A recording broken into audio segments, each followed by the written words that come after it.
At that point, we're going into the 10th inning, and love bringing Will in. Will just, they gave up 4 extra base hits in a row. Now, not all of them. When you say that on paper, that's going to look, like he got hit. He did. Quan gets the ball inside the line. Martinez hit the ball well. Ramirez, he never hits it over there, but he hits it somewhere. And Manzardo hits the ball that bounces out. So there's like a lot going on in that. But 4 in a row of good at-bats by them and put us in a deep hole was a tough emotional swing for sure. But more than emotions, it was a tough results, swing. In terms of the quality of contact against Will, are you seeing anything from him in terms of velocity being down, or maybe they're just so familiar with him that they were on him? I just think they're good. Sometimes the other guy's good, and they put up good swings. And so, no, not right now. We're 5 minutes after the game, so I don't really have an answer for that. But I love putting him in the game. I trust him. He's going to be really good for us. But sometimes their guys are good, too. To that point, the way you guys play, you're constantly applying pressure, and you force them to have to make plays. Yeah. Is it easier as a manager to accept? It's like, hey, throw's got to be perfect to get us, and then it's like, perfect. Meet Aaron Judge. Aaron is the captain of the New York Yankees. What a great leader. He's won MVP 2 times. He's also the most dangerous man on the planet with a bat in his hands. Aaron signs every autograph and tattoos every baseball. Aaron foots the bill. They rob you blind. Aaron's a good guy, the best. Unless you're a pitcher.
Prosper. Member FDIC Equal Opportunity Lender. Offers available to Comerica small business customers only. Terms apply.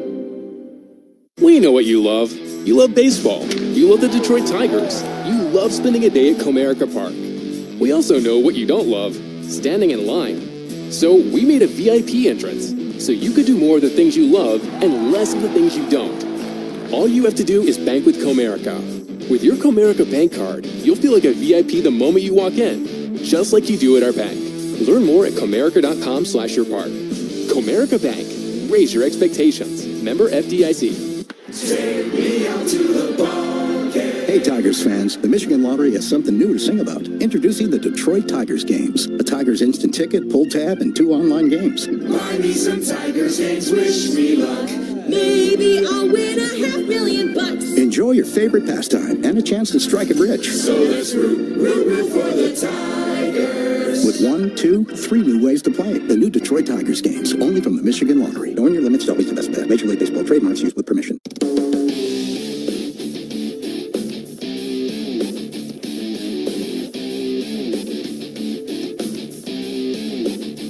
Jeff Greenberg with Around the League from the 1-800-CALL-SAM studios, brought to you by Big B Coffee, the official coffee of the Detroit Tigers. With about 2 weeks remaining in the baseball season, if you're a team that has yet to clinch a playoff spot and mathematically still can, well, you might want to kick it into high gear, and that's exactly what the Seattle Mariners have decided to do.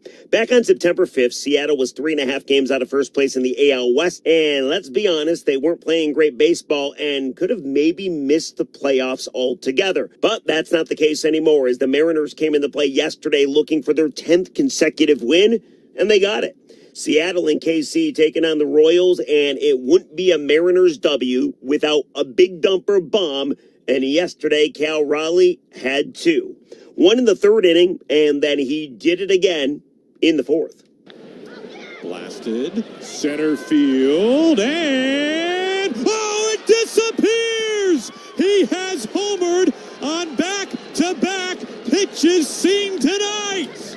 It may never stop the year of Cal Raleigh. That was Dumper's 56th homer of the season, tying him with Ken Griffey Jr. for a Seattle season record. He also broke the record for most homers in a season by a switch hitter. Mickey Mantle had that record. He had 55 homers. Mariners win the game 12-5, and coming into play today, they have a half-game lead on the Astros for first place in the division. You got to feel good for the Emerald City. They sure are loving their M's these days. Around the league from the 1-800-CALL-SAM studios, brought to you by ESPN Bet. Gary Carpenter seems to enjoy hitting homers against the Guardians. Take him to do that tonight. You get awesome odds at plus 450. ESPN Bet, the official sports book of ESPN, and the only place to find exclusive offers. Download the ESPN Bet app today. People can't have access to quality medical care without affordable health insurance. At Blue Cross Blue Shield of Michigan, we understand increasing health insurance costs are becoming more of a strain on the budgets of the businesses and people we serve. Affordability matters. It affects real families, real decisions, and real care.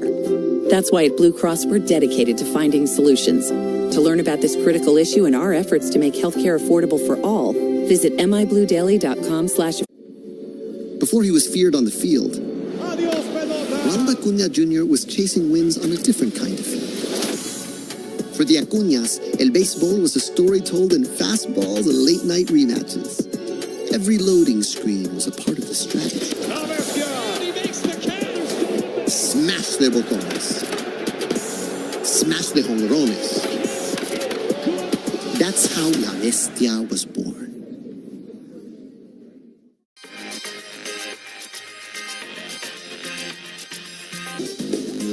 To see all this excitement around what I love to do growing up, it's crazy. What's your favorite thing about this whole event so far? The fusion of sports, entertainment, and cards. Because to me, cards have always been entertainment, and they're getting their just dessert now.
Year, but it's just a lot of God's grace to get through a season like this and to enjoy every single day and to prepare and then to play every day. It's been amazing.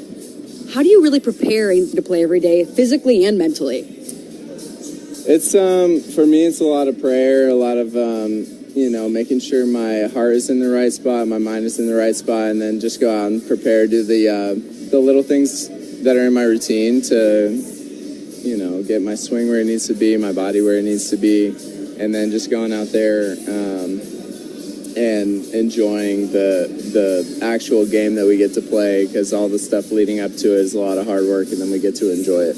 Well, your swing has certainly been where it needs to be. It seems like the changes to your approach you made in preseason have really paid off. You've been hitting all different kinds of pitching. How is that really a good sign, that approach, and how you've been really sticking to it since early on? Mm-hmm. Yeah, it's been a testament to a lot of hard work, a lot of help from the coaches, a lot of help from my hitting coach outside the organization too. But a lot of people just pour into me, and that's what's been amazing, that this year has been,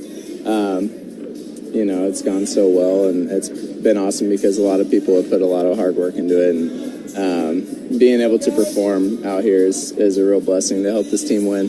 You go from a pinch hit the other day, 99 heater outside, take a deep center field, and then against the Yankees at Yankee Stadium, inside slider, 84 to right field. Just two completely different total types of hitting and pitching.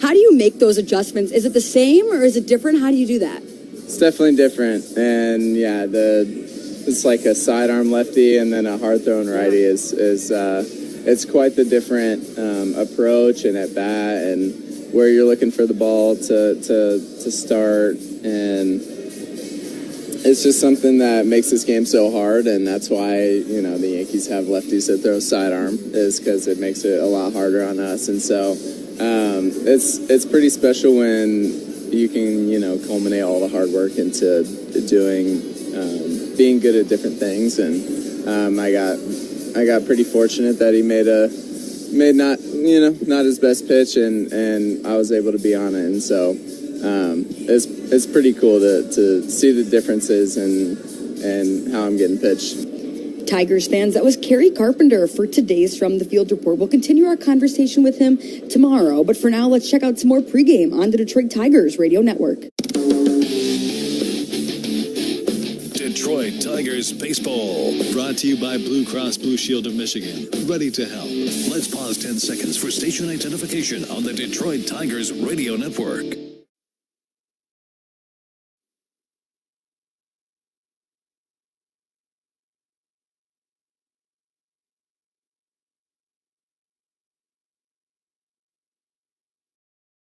I'm Dan Campbell, head coach of the Detroit Lions. I know from experience, a football team is like a family. You trust each other, you support each other, you rely on each other. That's how it is in life, especially when you've been hurt in an accident. You don't call just anyone. You turn to family for help when you're injured.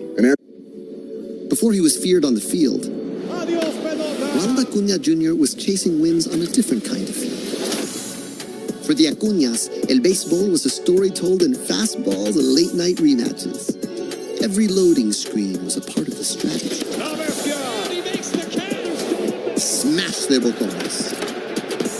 Smash de jonrones. That's how La Bestia was born.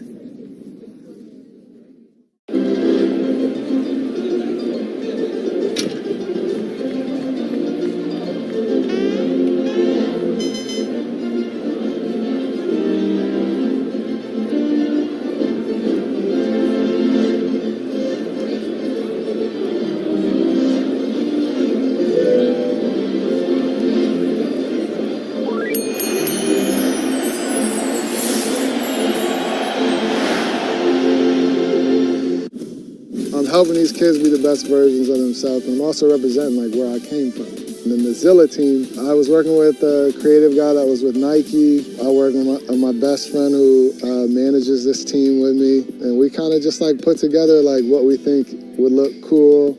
We went Godzilla theme. You kind of get to help them grow up into a young man and help them just make the right steps forward, and that's really why I started it, to have impact.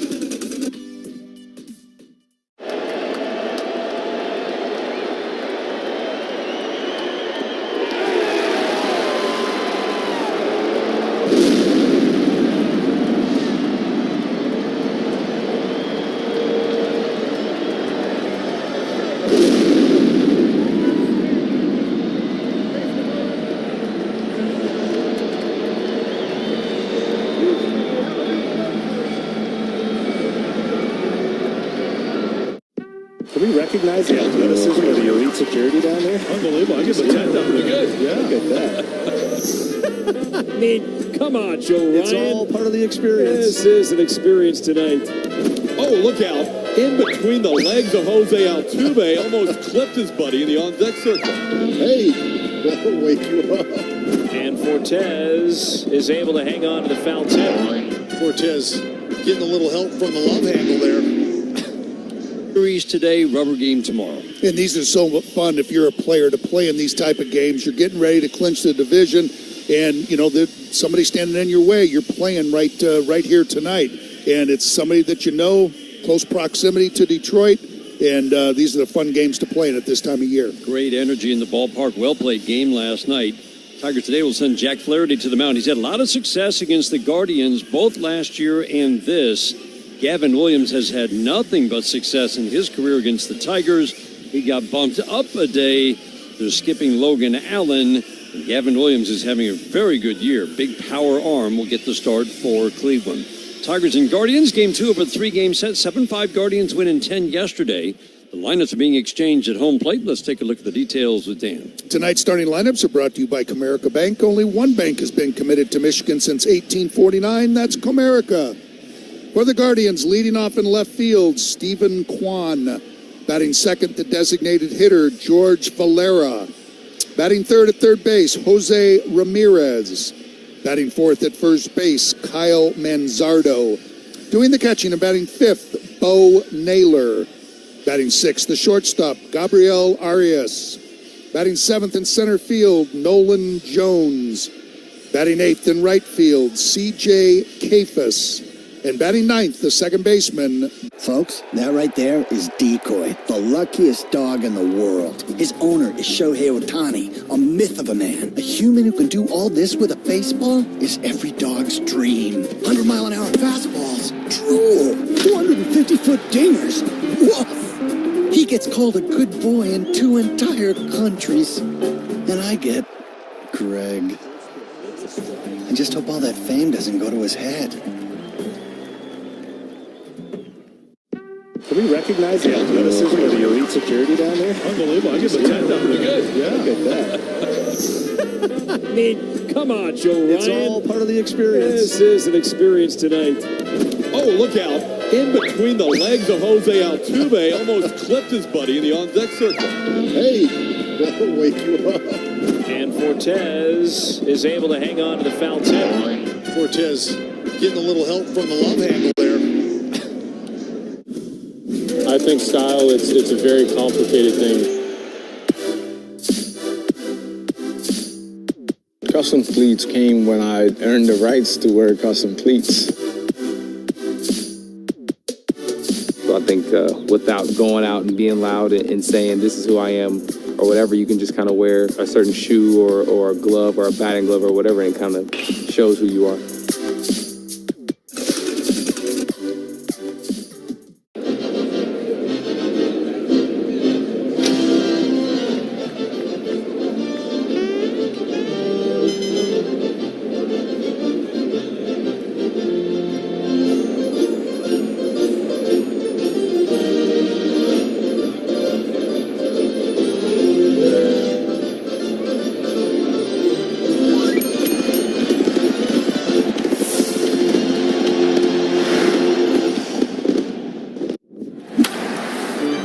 .71, and they now get ready to face the 29-year-old native of Burbank, California, Jack Flaherty. Yeah, Jack's coming off an excellent start against the Yankees, going 5 innings, allowing just 2 hits while striking out 7.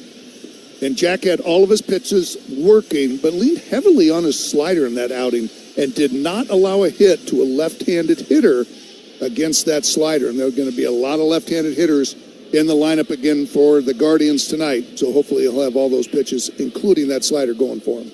Game time weather brought to you by Clean Express Auto Wash, the official car wash of the Detroit Tigers. Fast, easy, clean, and free vacuums. Interesting, some of the comments that he said after that game in New York. I mean, that was a battle. It was a grind. It was 90 pitches. He was out after 5 shutout innings. He said it was just a lot of emotion. He said all I can do at this point in the season is keep fighting and keep competing. But he talked about the emotion from the way the year has gone. He said, I'm trying to carry some of that emotion into the days in between and into my next start. And that's exactly what AJ said before the game today. He needs to pitch with that emotion, but balance it with the mechanical smoothness and mental fortitude. Fastball outside, and we are underway. But it's something that it feels like he's been battling all year, that balance. And I think that it is that balance, because you and I constantly watch Jack in the outfield, and before he starts, working on his mechanics. Swinging a pop-up softly down the left field line. Riley Green comes over and in. A little bit of sunshine for him to battle early. Soft little pop-up off the bat of Kwan. 1 up and 1 down here in the first inning. First pitch today brought to you by McLaren Health, the official healthcare system of the Detroit Tigers. He said AJ was talking about he needs a certain amount of emotion to pitch, and Jack acknowledged that after his last start.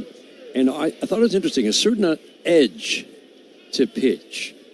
And when you think about it, some of his best starts, in a wildly inconsistent season have been on the road, on a big stage, probably with a little bit of an edge. Valeria at the plate, left-handed batter. There are 8 lefties in this lineup. He's pitched well at Dodger Stadium. He's pitched well in Philadelphia. He pitched well at Yankee Stadium. And you would think the Guardians bring out the best in him with all that's on the line. Valeria takes a slider strike, no balls and 2 strikes. And he had a lot of those mechanics, and there's so many little touch points that he needs to hit perfectly in order for those mechanics to be right. And he did have them all going against the Yankees. Knuckle curve in the dirt. Are you kind of surprised because the big changes in his delivery came last year? Surprised that this year it feels like it's been a constant battle to get those smooth mechanics? Yes, yeah, it's and like I said, we watch him in the outfield constantly going through the mechanics to drive home that muscle memory so he doesn't have to think so much of it. Fastball outside at 95. Always a good sign when early in the game we see 94, 95. Out of that right arm of Jack Flaherty, A.J. felt like it was his best fastball last time out against the Yankees. It was kind of a strange outing. Again, he had to battle, but if you look back at that outing, 6 of the first 10 batters had a 3-1 count against Jack Flaherty, and he got almost all of them out. 2-2, swinging a soft little tap foul. George Valeria at the plate. He's the DH tonight. This is where Daniel Schneemann was in the lineup yesterday. He'd had 0 success in his career against Jack Flaherty. So Valeria just 3 for 17 in his major league career, former top prospect. Hit for average, hit for power in the minor leagues. Hits a ground ball softly to Gleyber Torres, who will charge field the chest-high bounce, flip it to Torkelson. 2 up and 2 down here in the first inning. But yeah, it's good about that fastball, like you said, and AJ has talked about that even going back to last year. It's very important that he has that good fastball because then it makes all of his other pitches that much better. When you have to think about that fastball, guard against that 94, 95 mile an hour, speed you up, and then he can drop in that slider and curveball. It sets everything else up. It's been his most hittable pitch by lefties. First pitch fastball strike to Jose Ramirez. He's pounding that outside corner. Tom Hanahan is our home plate umpire today. Chris Conroy at first. Brendan Miller at second. Jeremy Rehak, who had a very good game behind the plate last night, he's at third. Strike 1, ground ball foul, and quickly no balls and 2 strikes. So consistently now working ahead of these Guardians batters. Guardians in their road gray pants with the blue piping down the pant legs. Dark blue jerseys tonight with a block C in red outlined in white on the left upper part of the front of the jersey. Slider down and in, misses 1 and 2. You circled this bat and Manzardo. We talked about it last night, but these are the 2 best hitters, and it's not even close. The 1-2 bounces up to home plate. 2 balls, 2 strikes. This is a very pitchable lineup. It has been bottom 3 in the American League all year. They don't have much power. Contact rate was their calling card for a few years. They're kind of middle of the pack there this year. The windup in the 2-2. Got him. Oh, man. Bottom rail. They didn't get the call. 96 mile an hour fastball. Boy, he didn't like the first pitch of the at-bat and said something to home plate umpire Tom Hanahan. I wonder if he made up for it right there. 3-2, swinging a tap foul right at home plate. Oh, that looked like a perfect pitch. It was a little bit low. Tom Hanahan called it correctly, but he could have given it to him. Could have. and again, we mention it every game, and rightly so. Just Dylan Dingler did a nice job of presenting it, too. I mean, it was right there.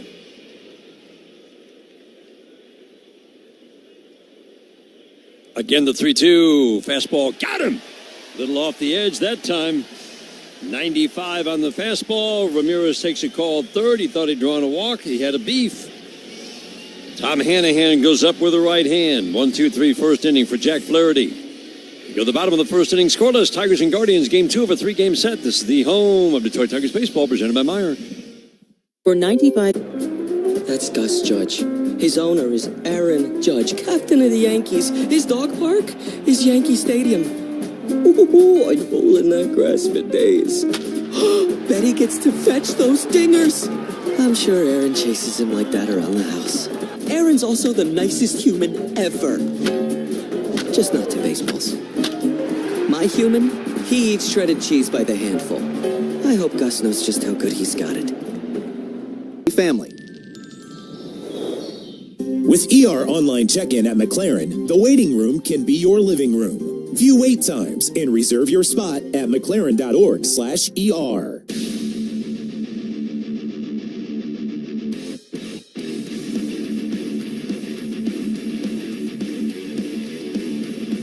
First inning is brought to you by Rocket Mortgage. Own the dream. Today's game brought to you in part by Northville Lumber, the official lumber yard of the Detroit Tigers Radio Network. 1-2-3 first for Jack Flaherty. Tigers get ready to face the 26-year-old from Fayetteville, North Carolina, Gavin Williams, making his 30th start of the year. Big righty.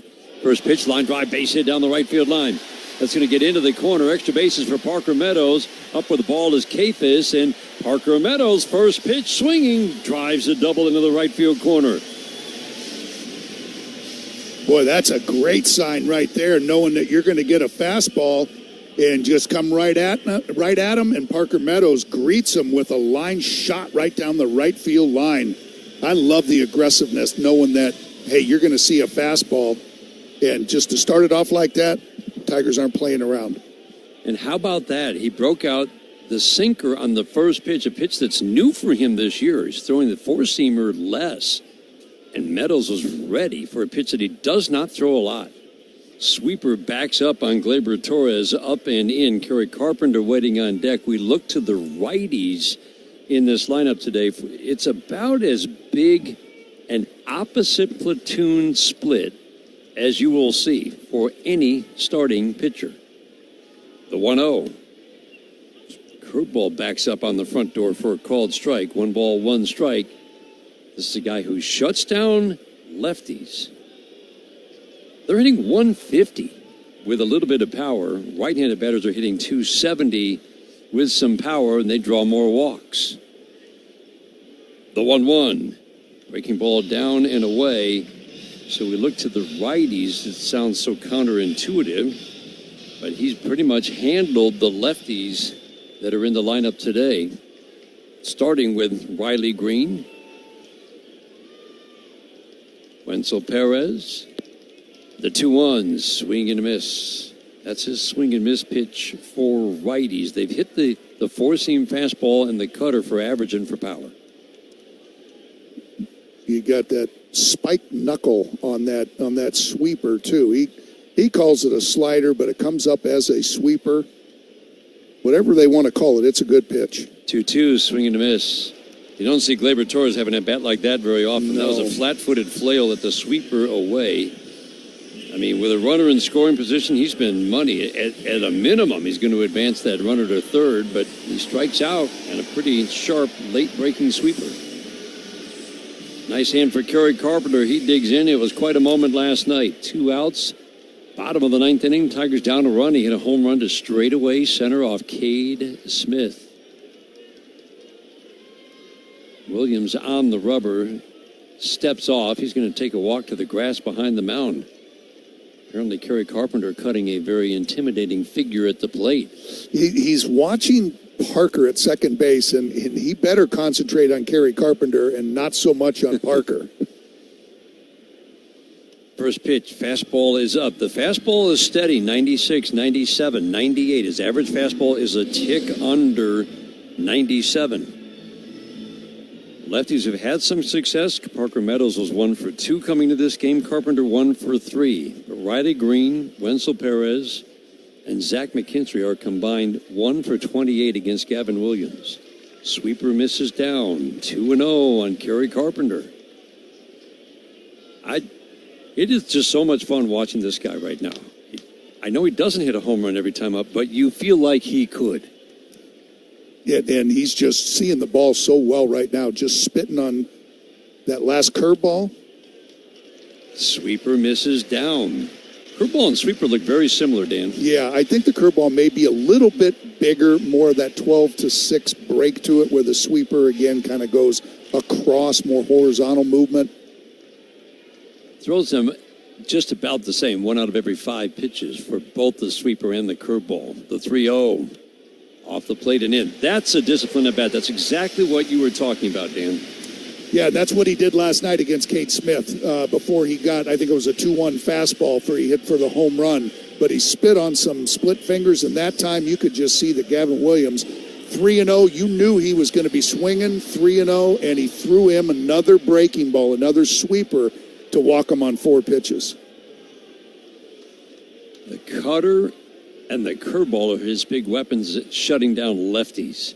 Fastball up and away to Spencer Torkelson. So the numbers for Gavin Williams, he's cut his ERA from over 4.80 last year to 3.20 this year. 10-5 with a 3.20 ERA. Walk rate is high, 4.5 per 9, just under a strikeout an inning in his 157 innings. Fastball middle. 97 for a called strike one. Again, that's a pitch that Tigers or right-handers have done damage against this year. Hit over 300 with power against his four-seam fastball. 2 on, 1 out. Tigers trying to get the early jump on a guy who's owned them the last couple of years. 97 at the knees for a called strike. That's a perfect pitch. Little grimace on the face of Spencer Torkelson, but that's right there. Torque 1 for 6 with a double in his career against Gavin Williams. Yeah, we'll see. That Bo Naylor wanted that sinker inside, and we'll see if Gavin Williams can come inside on those right-handers. If he doesn't, that's the thing. The right-handers will start pushing that ball away and start doing some damage on it. 1-2, good take. Looks like they're seeing the sweeper out of hand pretty well. Glaber, of course, chased. That was a good take by Torque in a 2-strike count. Meadows started the inning with a double. Walk for Kerry Carpenter. 2 on, 1 out. Tigers putting pressure on Gavin Williams. Big 6-6 righty. Sets the 2-2. Breaking ball bounces up to home plate. Bo Naylor kept it right there. He's good behind the plate. And the count is now full. Good to see the long at-bats. Outfield plays Torque to pull. He hit a home run in the 10th inning yesterday to make the final 7-5. Tigers are down 7-3 at the time. Waiting now on a 3-2. Meadows takes his lead off second. Rocchio keeping an eye on him. 3-2, swinging a pop foul. That looked like a pitch that he could do damage on. Fouled it off. Count stays 3-2. Yeah, it looked like a little bit harder of that sweeper and a little less break to it. Almost like I got to try to throw this one for a strike, and I'm going to take a little of the movement away. Torque just fouled it off. Looked like he was right on it. Lots of line drive singles off his bat lately. Swing and a miss on a sweeper down and away. Second strikeout. 2 righties wiped out by that sweeper away. That's the better one. It's 87, and it's just harder. Some have been a little lazier. The 2 that he has struck out Torres and Torque on, a very sharp late break. Riley Green 0 for 10 in his career with 4 strikeouts against Gavin Williams. Steps to the plate. First pitch, lined into the seats down the right field line. Curveball was up. Riley was on it. Fouled it. Way foul down the right field line. Not much of a breeze at all tonight. 80 degrees as we get this game underway. Just a perfect fall feel. We're just a few days away from the official first day of fall. Beautiful night for baseball. The sun is not on the playing field in these early innings on a 6:40 start in September. Shining on the stands in left field right now and down the left field line in the upper deck. Williams taking his time. The strike one, swing and a miss. Woo, geared up and got 99 right by Riley Green. No balls and 2 strikes. Yeah, he better reach back and get a little bit extra to Riley. And that was that perfectly located pitch right up and away from Riley. Curveball's been his wipeout pitch against lefties. Fastball up at 98, head high away. Easy for Riley to lay off. It's just really hard for a pitcher to have start-to-start consistency. And Gavin Williams really has had a lot of start-to-start consistency with a walk rate this high. See if the Tigers can do a good job pushing that pitch count up. Already 20 pitches here in the first. The 1-2. Up and in. 98. Very close to being a called third strike. Tom Hanahan says ball 2. Meadows started the inning with a double. He's still at second base. Carpenter's at first. Rocchio at second base. Shades toward the hole. Shortstop Arias right up the middle. The 2-2. Swinging a long, hooking foul. Deep down the right field line, that was home run distance. He's been on that curveball. He sure has. Let's pause for station identification on the Detroit Tigers Radio Network.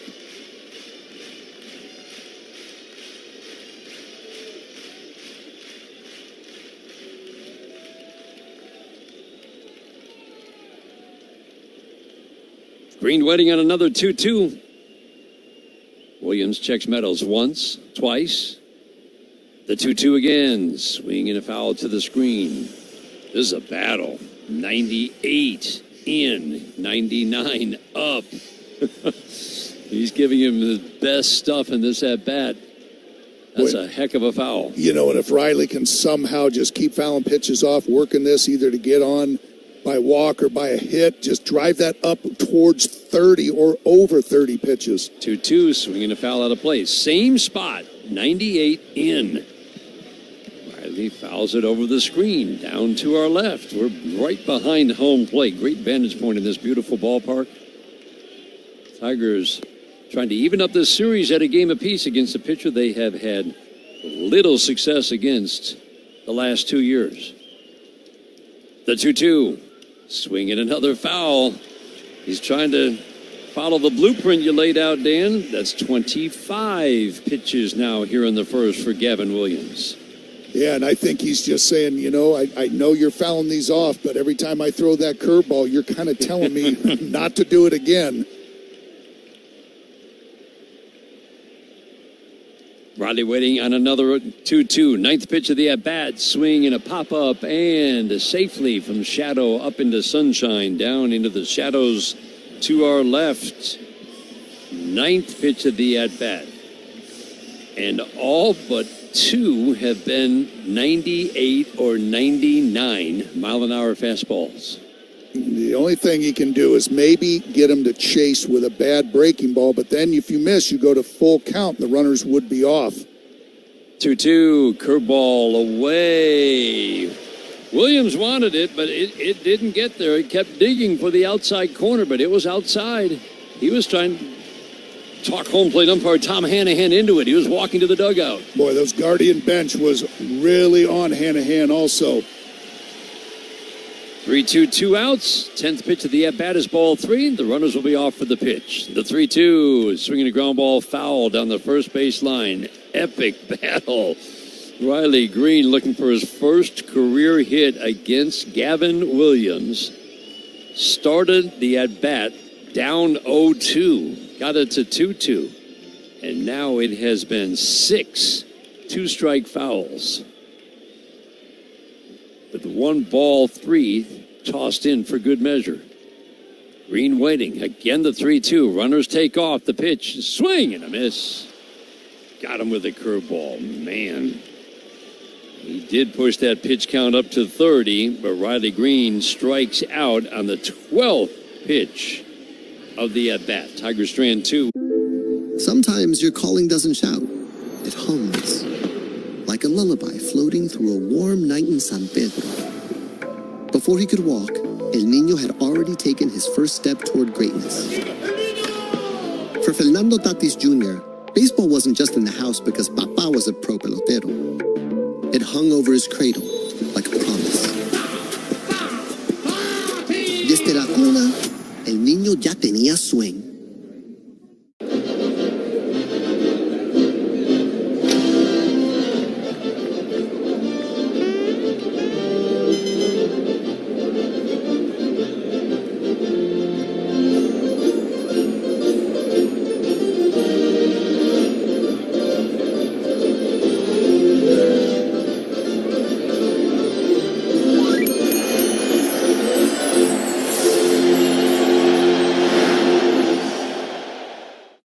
This is going to be one of those games that you're going to have to fight the elements. Wow! And I don't think that'll be the last bat toss we see tonight. I would imagine not. As he slid behind Neto, took out his legs, but Neto held onto the ball. Check out what our cameras caught. That's right. Smacking himself in the face. He really likes to pump himself up and make himself angry. Oh, he used the hat. That's pretty nice. Yeah, take a bow. All right, absolutely. Well, we certainly served it up over the plate. This is a burger fit for a home run king, the 99 burger in honor of Aaron Judge. They sell a bazillion of these at Yankee Stadium. It looks pretty good. I feel like Porn.org.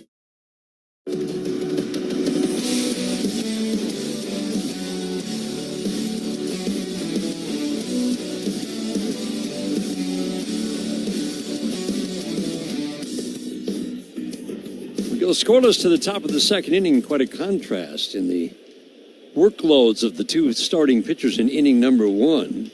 Jack Flaherty a 1-2-3 first. Couple long at-bats. Just 15 pitches. Kyle Manzardo takes a fastball outside. Jack checking his cleats before he gets ready to deliver the 1-0 pitch. Arms up over his head, into his motion, the 1-0. Slider at the bottom rail. That was a strike last inning. Ball 2.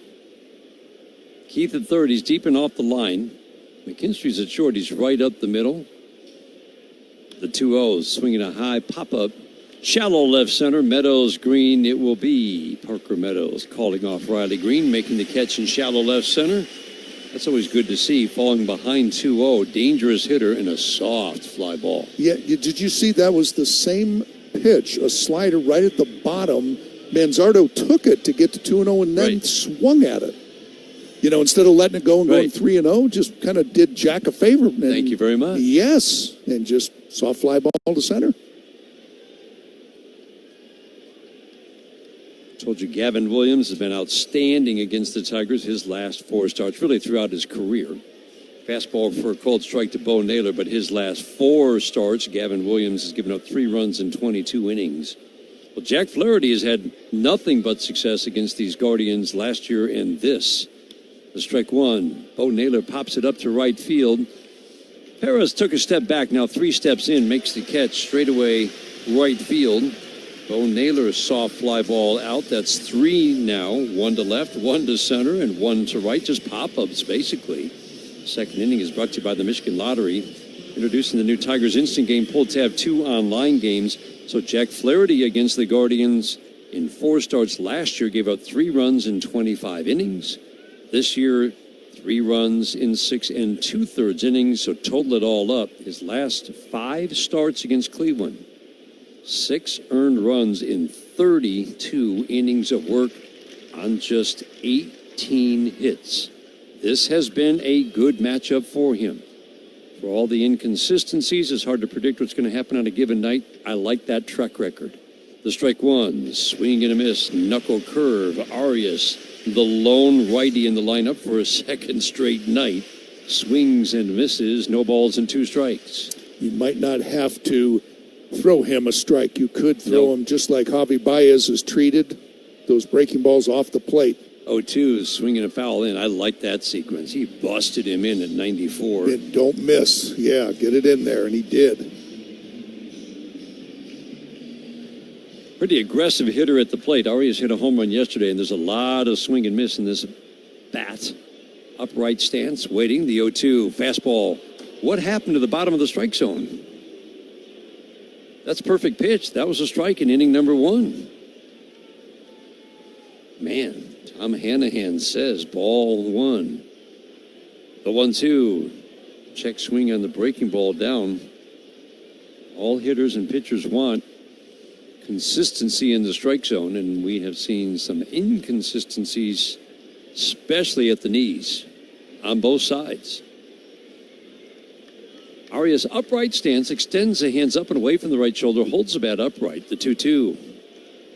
Bounce the knuckle curve, and this is what we've seen when Jack has some struggles at bats that start 0-2, 1-2. We've talked about it a lot, end up 3-2, and we've already seen it 3 different times in this game. Twice in the first inning, and now this at bat. The 3-2, line drive to left field, and that's going to be caught by Riley Green. Looked like it would sink and drop, but there's Riley Green. Great break, laid out, took a hit away from Arias. 6 up, 6 down for Jack Flaherty. We go to the bottom of the second inning. No score, Tigers and Guardians. This is the home of Detroit Tigers baseball. Save a good deal more on Meyer brand must-haves all season long. Before he was feared on the field, Ronald Acuna Jr. was chasing wins on a different kind of field. For the Acuñas, el béisbol was a story told in fastballs and late-night rematches. Every loading screen was a part of the strategy. Smash de botones. Smash de jonrones. That's how La Bestia was born. Folks, that right there is Decoy, the luckiest dog in the world. His owner is Shohei Ohtani, a myth of a man. A human who can do all this with a baseball is every dog's dream. 100-mile-an-hour fastballs, drool, 250-foot dingers, woof. He gets called a good boy in 2 entire countries. And I get Greg. I just hope all that fame doesn't go to his head.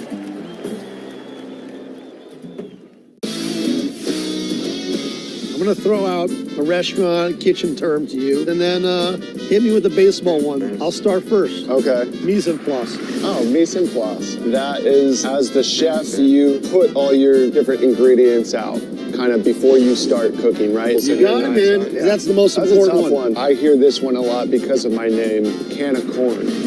Easy fly ball.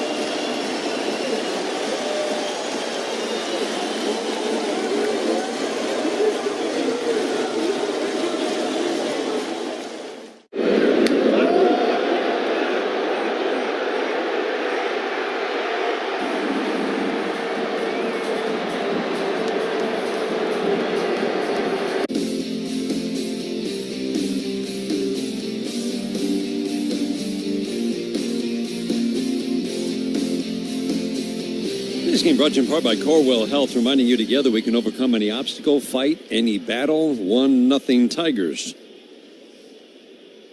Down by a run. Bottom of the fourth inning. 1-0 Cleveland as we go to the bottom of the fourth. Spencer Torkelson leads off. First pitch, curveball away. Torkelson, Green, Dingler. 4 for 5 night for Spencer Torkelson. I like all the line drive hits we're seeing off his bat lately, Dan. Yeah, and I especially like that 2-run homer. we know the power is there, but he's starting to lift that average up. It was low 230s. It's hard to lift it 10 points at this point in the season. But he has, with a lot of good at-bats, hitting all kinds of pitching. The 2-0, swinging the line drive, deep center field. Nolan Jones is playing deep, and he'll make the catch. Man, he plays a very deep center field, and he was in pretty good position to make that catch. If he's normal depth, he's going to have to sprint to get to that ball. Well, that was looked like a little bit of a hanger there. Had a good. No, it was 104 off the bat. It just wrong part of the ballpark, I guess, but didn't quite jump like it normally does off of his bat. Not like that home run he hit last night. I just really pulling for him to get over 30. He will. Fastball, swing and a miss. Riley Green, 12 pitch at bat, first time up against Gavin Williams. Left side of the infield will shift to the right. Ramirez had quite a game at third base defensively last night. He's basically where the hole would normally be between short and third, with Arias up the middle. Ground ball foul past the Guardians dugout on the first base side. Gavin Williams had a 29-pitch first inning, a 20-pitch second inning, and a much quicker 1-2-3 third. Tigers have had, though, a lot of 5- and 6-pitch battles tonight. Curveball bounces. Pitch count about to hit 70. A typical pitch count through 4 would be in the mid-60s. But he can actually get back on track and be pretty close if he can get 2 quick outs here. Tigers going to try to extend this inning. Put a little pressure on. They put a lot of pressure on the first 2 innings. 1-2. Curveball away. 2 balls and 2 strikes. What a season for Riley Green. 265 coming into this game, 34 home runs, 108 RBIs, steady power production. 2-2, swing and a little tap foul. Sweeper was going to be a called third strike. Checks the end of his bat, make sure nothing chipped off the end of it. He didn't know where the ball went. He just knew he tipped it somewhere. Kind of looking around. Where'd it go? 2-2, line drive down the right field line. Another curveball. Riley Green's been on 3 of those in his 2 at-bats. He just gets out a little bit ahead of it and pulls them foul. Boy, Dan, those are the ones I've been watching those, and those are missiles right in, missing the net and right into the stands. The 2-2 again, swinging a foul past the screen, 96 away. Riley Green, have a battle. He is now about to see his 20th pitch in 2 at-bats. Williams into his motion. Again, the 2-2, up and in.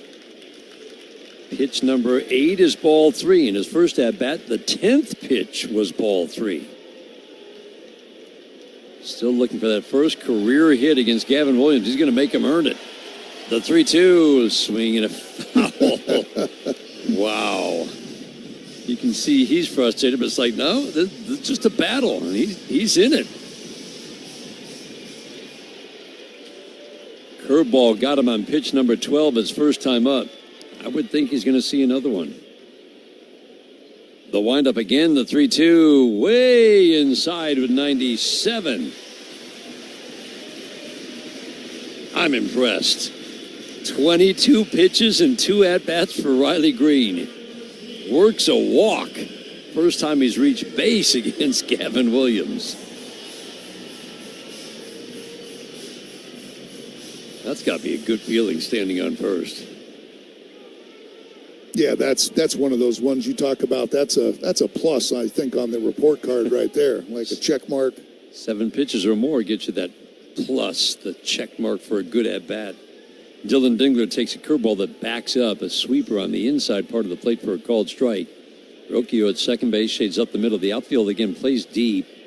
Kwan in left, Jones in center. Kafis is in right tonight. He was at first yesterday to the strike 1. Fastball low and away at 97 miles an hour, so this is good. The pitch count could easily be over 80. Gavin Williams gets a fair number of ground balls. He's not what you would call a guy who gets a lot of double plays turned behind him. Doesn't have a high percentage of double plays turned behind him. 1-1, swinging a little soft foul on a jam job sinker in. Just 8 double plays turned behind him in 29 games.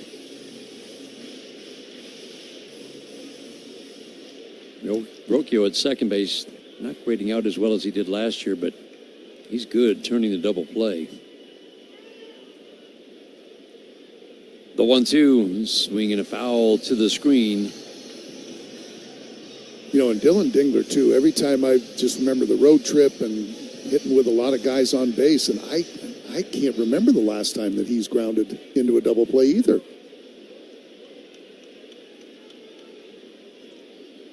Arias, Rocchio, double play depth. Dingler waiting, the 1-2. Little soft tap foul.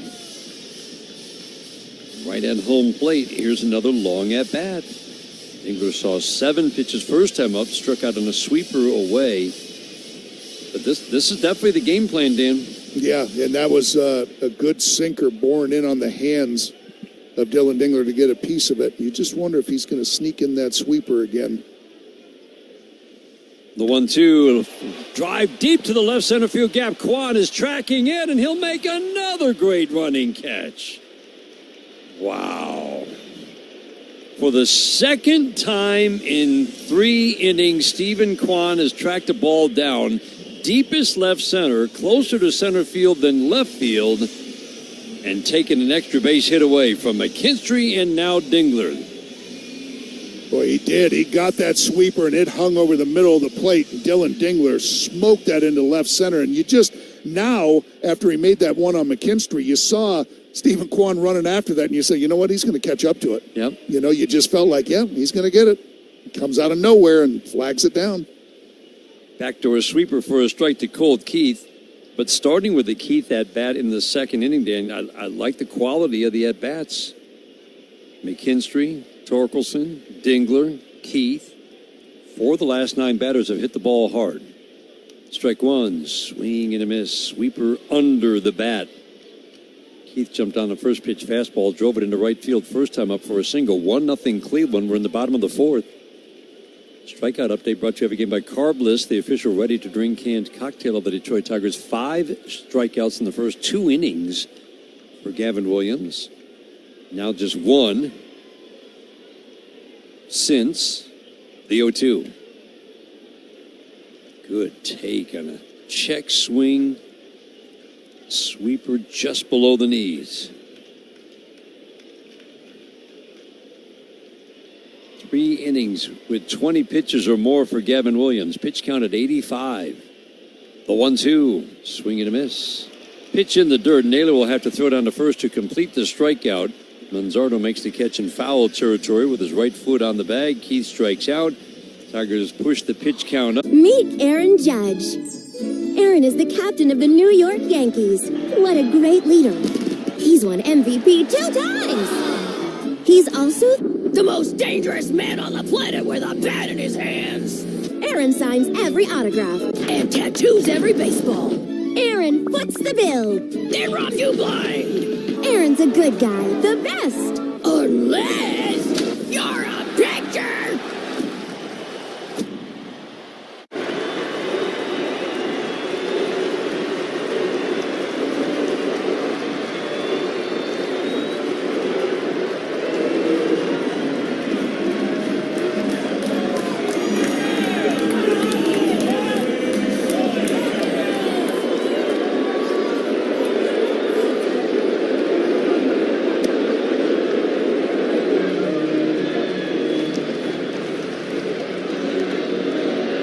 Like build this for them and spend the last year of coming up with this concept and getting it off the ground and getting everybody here. Like, it just feels really good to have everybody coming and experiencing the thing that we've been working so hard on. To be able to like take the experiences of Comic-Con and add that to a card show just is really fulfilling, because as somebody who grew up going to card shows and still goes to the same card show in the same church basement in Trumbull, Connecticut every month, like, it's great. Card shows are amazing, but to be able to add all of this experience is what makes this great.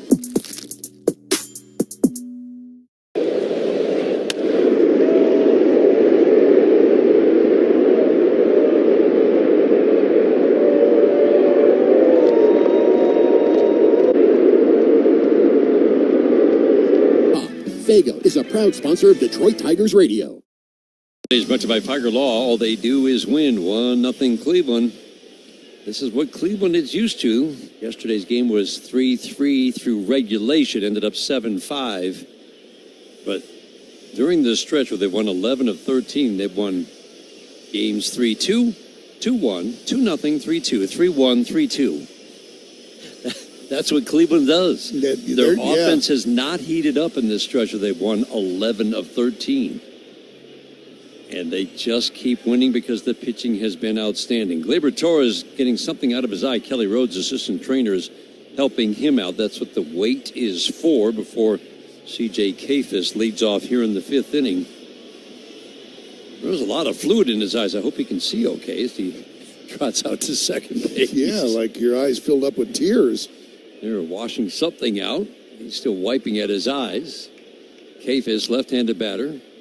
First pitch, backdoor curveball, gets a called strike one. Kafis walked his first time up. That led to the Cleveland run in the 3rd inning. Walk, single. Jack Flaherty's been pretty good. He has fallen behind after getting ahead. He's 0-2-1-2. He's fallen behind 3-2, or the at-bat has gone on for several more pitches, something we've been talking about throughout the season. But the stuff looks pretty good. Swinging a pop-up foul. This is, again, a good matchup for him in terms of hard contact. Arias kind of a soft line drive that Riley Green caught with a nice lunging grab in the 2nd inning. Valera smoked a ball for the RBI single in the 3rd. Manzardo's hit was just a pop fly that fell. Everything else has been pretty softly put in play. 1-2. Swinging a foul out of play. Fastball up and away.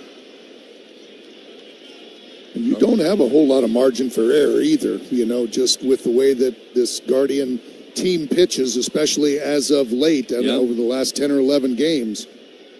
1-2. Curveball bounces the knuckle curve. That pitch was the pitch for Jack Flaherty last year. Got a ton of swing and miss it was his best pitch by run value. And this year it has been an average offering for him. Swinging a tap foul. Anything you're seeing in that, Dan, or does it all get back to the fastball setting up that curveball? And that's what I think it is. It's more the fastball setting up the curve because you have to respect and honor that fastball. But at the beginning of the season, that curveball was getting a lot of swing and miss. Yes, it was. And it just hasn't been. 6 and 7 and 5 swings and misses last 3 games. 2-2. Swinging a tap foul, and we were used to seeing 12 and 14 and 16, 18 swings and misses in the previous 10 games.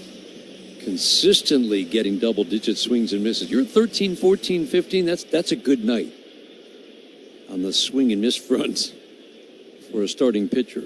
The 2-2. Swinging a foul, and it leads to at-bats like this. He's not able to put away C.J. Kafis. This is a guy who's got swing and miss in his bat. And he's going to see at least 9 pitches. He's fouled off 4 2-strike pitches. You see how late he was on that fastball also, so that just tells me that he's looking for that, sitting on that breaking ball. The windup, the 2-2, is swinging a jam job into center field. That's going to drop for a base hit. So that's where the swing and miss, or lack of swing and miss, really kind of shows up. That's a pitcher that he can put away, and you get to a 2-strike on Kafis, you can get the swing and miss, and he just couldn't. No, and I think a little bit of that curveball also is he's going to realizing that and starting to rely on that slider a little bit more, and it's been good, the slider, but just they're fouling off those sliders also and get to that point where they finally get a fastball to muscle into center. Ryan Rocchio takes a slider away. Let's pause for station identification on the Detroit Tigers Radio Network.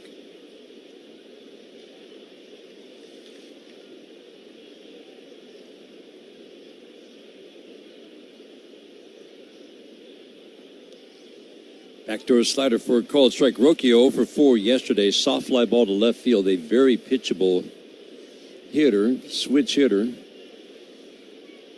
Better from the right side than left side by quite a bit, but the numbers are weak. 230, not much power. Doesn't draw many walks. Fastball up and away. Guy you have to go right after. Lots of misses with the fastball high arm side to lefties for Jack Flaherty tonight. 1-0 Cleveland. We're in the 5th. Fastball up and away, and I always get worried a little bit when you see 90 on the fastball. 90 and 91 on the last 2. He's been cruising at 94, 95, 96 in this game tonight. Quick toss over to first. Kafis is one of the faster runners on this team. This Guardians team does not have great team speed. They do steal a lot of bases. Kafis was never a big base stealer in the minor leagues. Guy who hit for average, hit for power. At the major league level, he is 3 for 3. 3-1. Slider on the back door. Everything's away, away, away. 3-2 on Brian Rocchio. That's how he's been able to get back into that count. Instead of throwing that fastball, he's able to just guide that slider over to get back in and pull that count up. 3-2, low and outside. Just a guy you cannot walk. Yeah, Chris Fetter going to go out. I got to believe somebody's going to probably get working up in that Tiger bullpen here. Second trip through the order. First trip through, just the walk for Kafis. Second trip through, 5 base runners, 3 singles, 2 walks. And the 8-9 hitters have reached to start the 5th inning, and the pitch count is now climbing into the low 80s for Jack Flaherty. Let's check some scores from the 1-800-CALL-SAM studio scoreboard. Brand Herder is going to be a big, big arm if that command is back, and it was in his minor league appearances. Brand Herder is going to be a big, big piece in this Tigers bullpen his last 2 weeks of the regular season and on into the postseason. He gets up and starts to get loose. On the scoreboard, San Diego over the Mets 2-1. That game's in the 4th inning. San Diego 2 behind the Dodgers in the National League West. Bunt down the third base line, fielded by Flaherty. He'll flip it to first, and Torkelson, great job keeping a foot on the base, lunging to his right to grab the throw from Flaherty. Stephen Kwan with a successful sacrifice puts runners at second and third for George Valera. Boy, we again see that where it just looks like Spencer's off the bag and somehow he's able just to keep his toe on it. He did it on a play in Miami also. Just stretched out there, and you think that he's come off, and nope, he's kept that toe on, or the Tigers would have been in big trouble. Now, big moment for Jack Flaherty. First pitch curveball, swing and a miss. George Valera at the plate. He's grounded out. Line drive single after Flaherty got squeezed on pitch number one. He came in with a fastball. He lined it into left. Hit .318 with some power in his 150 at-bats at Columbus this year with 7 home runs. Valera takes a pitch outside. Just 3 for 17 coming into this game at the Major League level. Everybody up to the edge of the grass. McKinstry at short, Torres at second. Cole Keith creeping up to the edge of the cutout by third base. Slider in the dirt. 2-1 on Valera. 1-0 Cleveland. Runners at second and third. 1 out in the fifth. The Yankees had a wild one with Minnesota yesterday. They were up big in that game. What was it, 10-2? 10-2. They won 10-9. Yarborough gave up a lot of runs out of that bullpen. 1-0 Yankees over Minnesota today in the second. 2-1. Swing and a miss. Slider down. See a big strikeout. Jose Ramirez on deck. If you could strike out Valera or get the out without a run scoring, you would think Ramirez gets walked. Yep. 2-2. Swing and a miss. He did get the strikeout.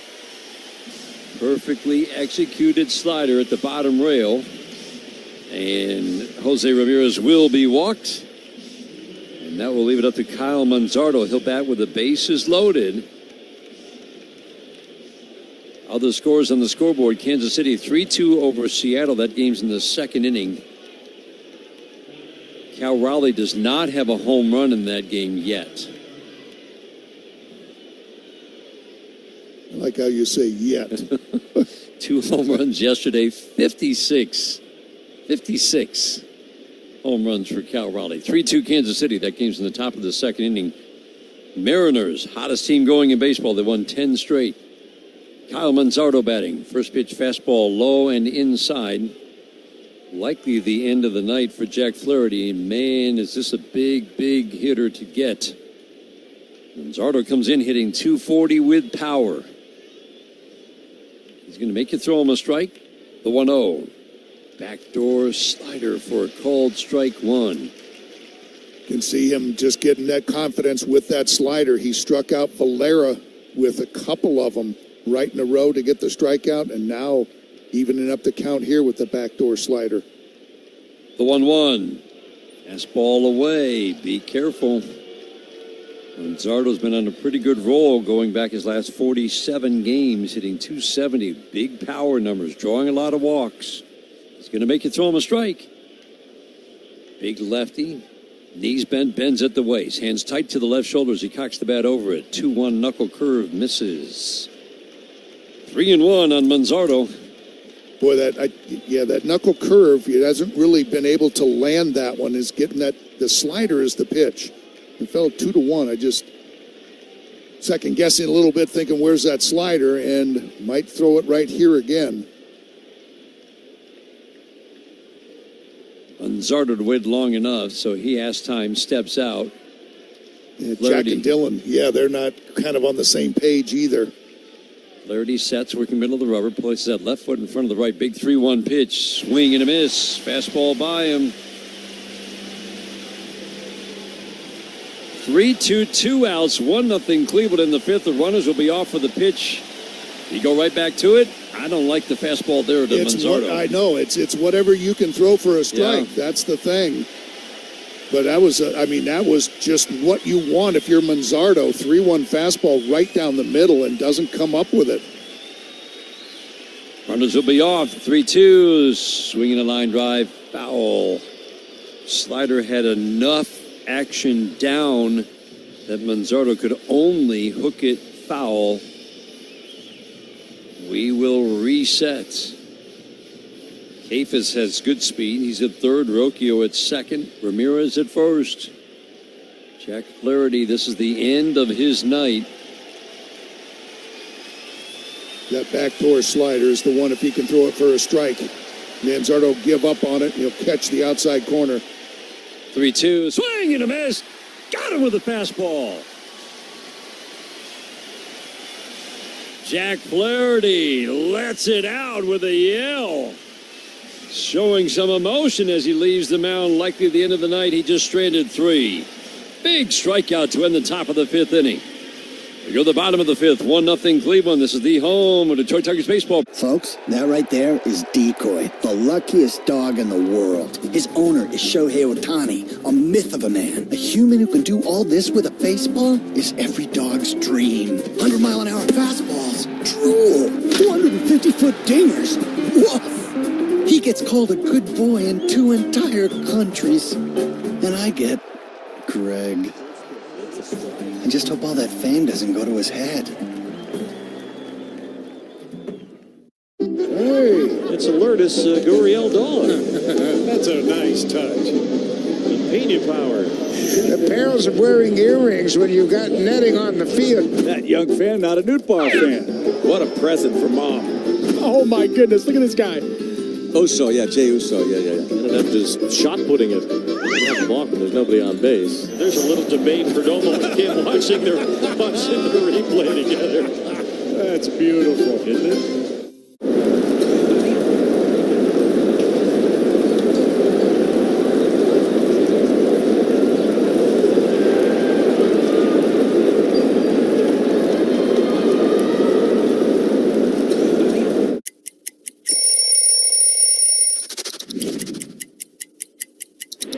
Side of Chicago, where are you at? This was the first time I got traded, but I was so excited to wear these pinstripes and be a South Side of Chicago boy. This jersey right here is an all-star jersey. You can see on the back the all-stars and the all-star patch there. Being an all-star and being who I was called over there to be was something I was real proud of.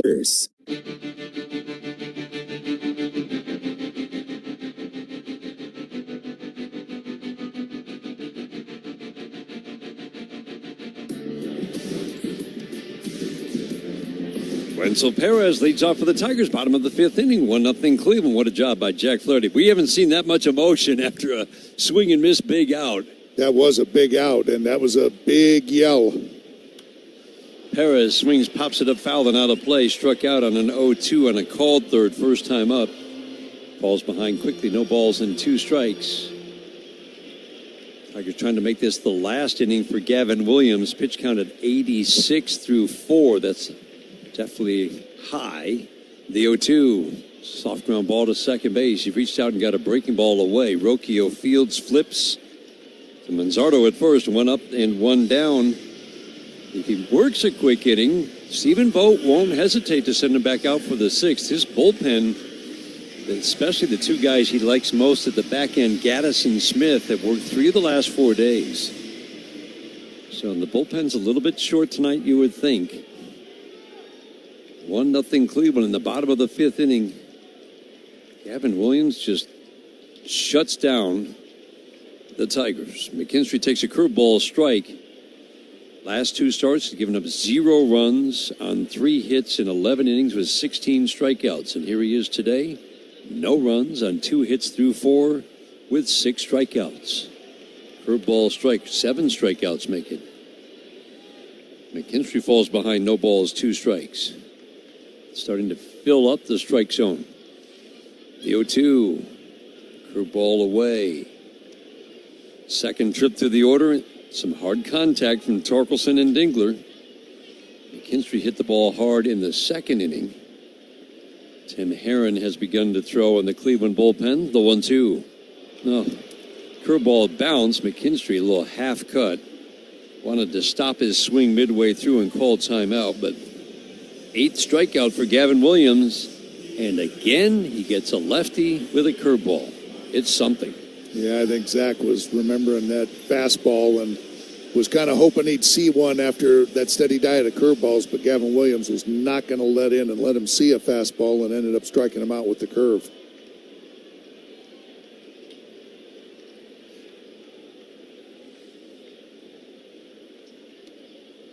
Parker Meadows takes a sweeper for a strike.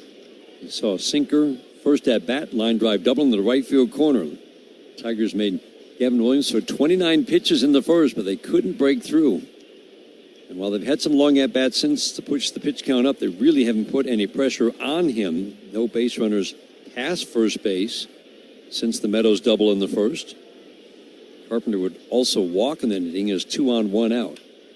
Hot shot up the middle, a base hit, curveball, and Parker Meadows was on it. 2-out single here in the 5th inning extends the inning for Gleyber Torres. He said Williams does a pretty good job stopping the running game. 7 steals, 6 caught stealing. We haven't seen Parker Meadows attempt to steal since coming off the injured list, but it feels like you've got to try something here against Gavin Williams. Yeah, and that was the same thing I looked at. Usually a guy that's that big, and Gavin Williams takes a little bit of time to get rid of the ball. A short, cautious lead for Meadows at first. Fastball outside edge for a called strike 1 to Gleyber Torres. O'Naylor's been pretty good. If not controlling the running game, he's above average with his caught stealing percentage. Solid average pop time. The strike 1. Check swing and a fastball up and in. 1 ball, 1 strike. We saw Herron in the game yesterday. Guy who has had trouble with command this year. Pitch count climbing toward 100 for Gavin Williams. The 1-1. Swing and a miss. Gleyber Torres has done damage against sinkers this year. That was a sinker at the belt, much to his liking, but he swung right through it. Tigers trying to start something with 2 outs. Are down 1-0 in the 5th. There goes Meadows. Check swing, pitch in the dirt, throw down to second base, and they already had called on the appeal to first. Meadows is going to steal second, but on the appeal to first on the check swing, Chris Conroy had already gone up with a right hand, so it didn't matter what happened at second base. Gleyber Torres called out on a check swing, 3rd strike. It's likely the end of the day for Gavin Williams. He has shut out the Tigers over 5. Head of the 6th inning, 1-0 Cleveland on the Detroit Tigers Radio Network, presented by Meyer. Shohei Ohtani doesn't make any sense. A hitter that pitches, a hand steals bases. No way. A living legend who's this humble? No way. Ohtani isn't a one-way player or a two-way player. He's a no-way player.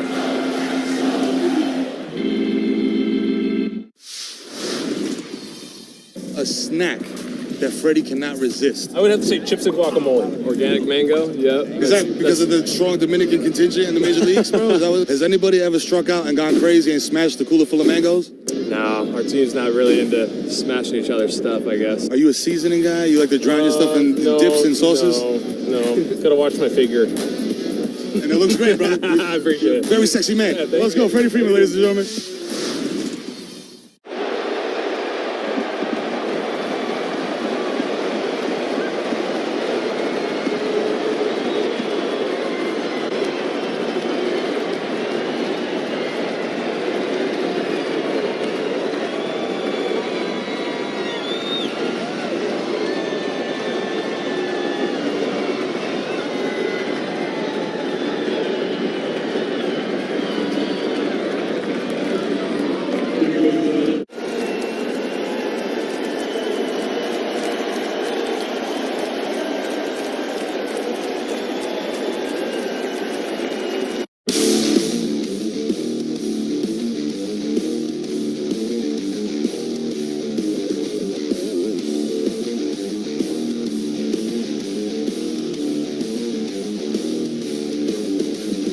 Comes into the game. Pitch and change brought to you by your Southeast Michigan Ford dealers. Think Ford first.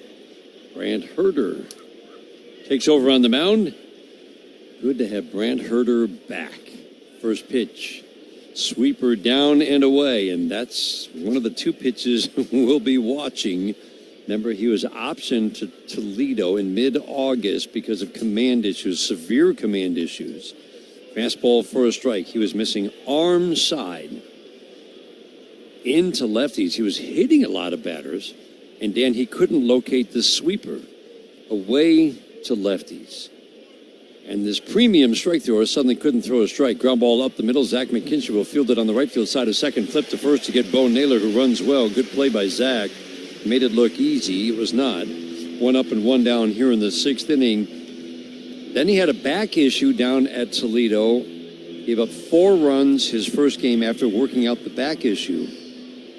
Then 2 scoreless innings. And what you do notice, Dan, in those outings, Brant Herter was throwing strikes.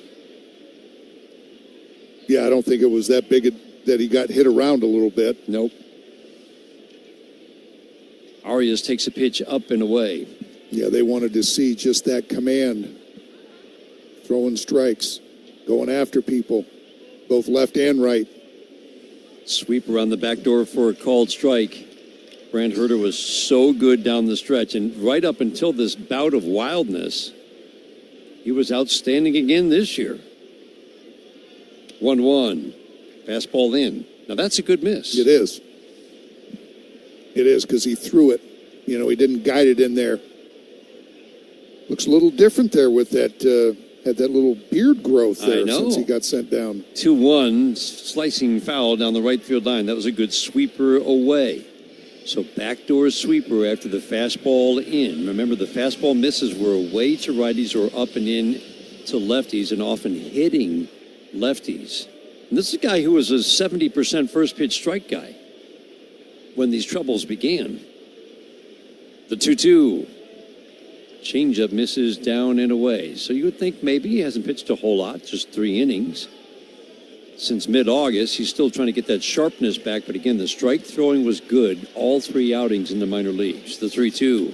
Swinging a fly ball to the gap in right center field. On the run, Wenzel Perez, but it's one hop up against the wall. He'll pick it up, get it in. Gabriel Arias will cruise into second base. 1-out double here in the 6th inning. He had a home run yesterday into the seats in right center in that same area. Yeah, you just like the fact that Brant Herter came right after him with that fastball. And it was out over the plate. And Arias, man, showing that good power the other way into that right center field gap. Wenzel Perez, it was strange. He was looking at Parker Meadows, and he slowed down on a ball that it felt like he might have been able to get to. Soft ground ball foul down the first base line off the bat of Nolan Jones. That was odd. Meadows wasn't anywhere near, but he slowed down, and then the ball landed not far from him. Jones 0 for 2 tonight. Fly ball to right and a strikeout. But these are kind of the tests for Brant Herter, the left-handed batters that he just was struggling mightily to throw strikes to is the ones he has to get out. Sweeper a little bit low, 1 ball, 1 strike. Yeah, it's that sinker in on the hands of the lefties, just born in on their hands, and then comes right back with that big sweeper that starts behind the lefties and catches that outside corner. The 1-1. Sweeper misses in. That's what we saw a lot of. Sweepers missing in or badly away. He hit 8 left-handed batters by the time he went down to the minor leagues, and most of those had come in July and August. Actually, the trouble started in June. The 2-1, fastball strike. But when Brant Herter's right, this is a guy you could picture, let's say, in a game 4, maybe an opener for Brant Herter, if it's a lefty-loaded lineup, and then Herter can work 4 innings. 2-2, swing and a foul, fastball up and in, just a little half cut from Nolan Jones. Again, not a threat standing at home plate. I just think that when you get Brant Herter and Troy Melton, you've got the same weapon, only 1 left, 1 right. Yep. You know, for however you want to use them, if it's 2 or 3 innings or if it's just 1 inning. For a pocket full of hitters, just a valuable weapon. 2-2 ground ball softly fouled down the first base line, fielded by Torkelson in foul territory. Still 2-2 on Nolan Jones. And remember, the success of Brand Herter down the stretch last year was because there was Ty Madden in the bullpen, and teams didn't know after the opener who was going to be the bulk guy, because most were lined up to pitch that day. And usually it was Herter, but think of this outings he made. Boy.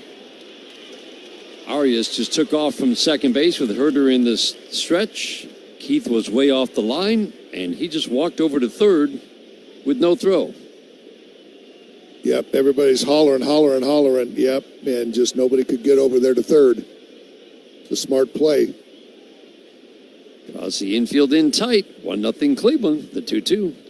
Swing and a miss. Wiped him out. One of the better sweepers we have seen from Brand Herter. And there's a big pitch. You get that runner on third base with less than 2 outs, and then swing at a sweeper that's a good foot and a half off the outside part of the plate. Guardians trying to do anything they can to manufacture a run. Having Stephen Kwan, one of their best hitters, sacrifice bunt in the last inning to move a couple people over, and then stealing a bag to third and getting that big strikeout, and A.J. Hinch going to the mound. Angel Martinez is going to pinch hit for C.J. Kafis, and that will be the end of the night for Brand Herter. Nice to see him back. The stuff looked good. Tigers want a righty to face the righty Martinez. Tommy Kahnle is loose.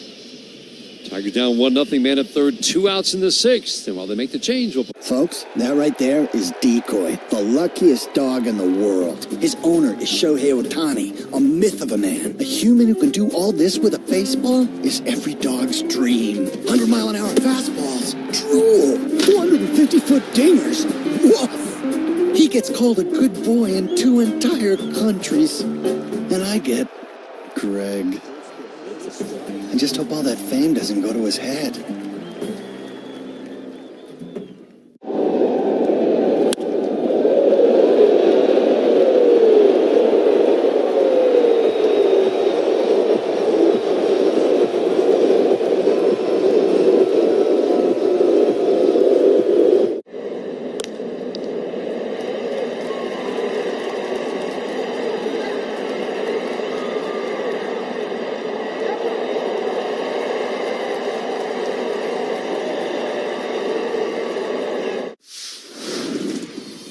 I'm gonna go check out Food Truck Row.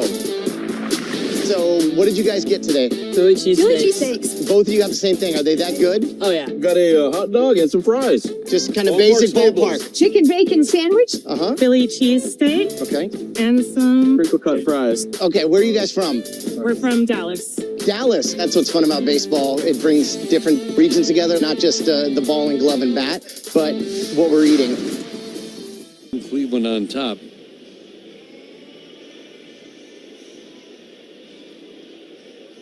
Tommy Kahnle arguably had his best outing, bridging the gap from the 7th inning to the 9th inning in Miami the other day. Throwing that changeup a lot better, locating it to both sides a lot better, down and away. That game he inherited a jam with runners at first and third, and he got out of it. Angel Martinez at the plate. He takes strike one. It's still 85, 90% changeups. Changeup action is still, I still feel like he's trying to find the good movement. Line drive, base hit into right. Changeup was down. Martinez lined it into right. Switch hitter delivers a 2-0 lead for the Guardians. You know, and AJ just wanted Martinez to hit left-handed rather than right-handed. That's why he went with Tommy Kahnle, and doesn't look like a bad pitch. It's moving down and away. And Martinez just went down and got it and hooked it into right field. Much better as a right-handed batter. Right. Line drive single, and Arias likely would have scored, but I don't know. I mean, Perez throws well. If he hadn't stolen third, he's not an automatic to score from second base. But he stole third without a throw. 2-0 Guardians. This is how they're winning lately. Change up, swing and a miss. Quickly 0-2 on Rocchio.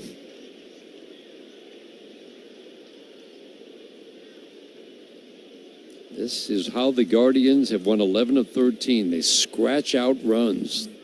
They're not scoring a lot of runs. They don't hit with power. They just score enough. Change up in the dirt to support pitching that's been outstanding. The Guardians have allowed 25 runs in the 13 games they've gone 11-2. And their defense, we got to mention that. Run prevention is all about pitching plus defense. Man, I mean, that's just the way they played yesterday, and then the plays that Stephen Kwan has made today to keep the Tigers off the board. You've got to if you're not scoring any runs. And you're nail biters each and every day. The 1-2 line drive caught at second base, sharply hit right to the glove of Gleyber Torres. Rocchio hit it hard. Shohei Ohtani doesn't make any sense.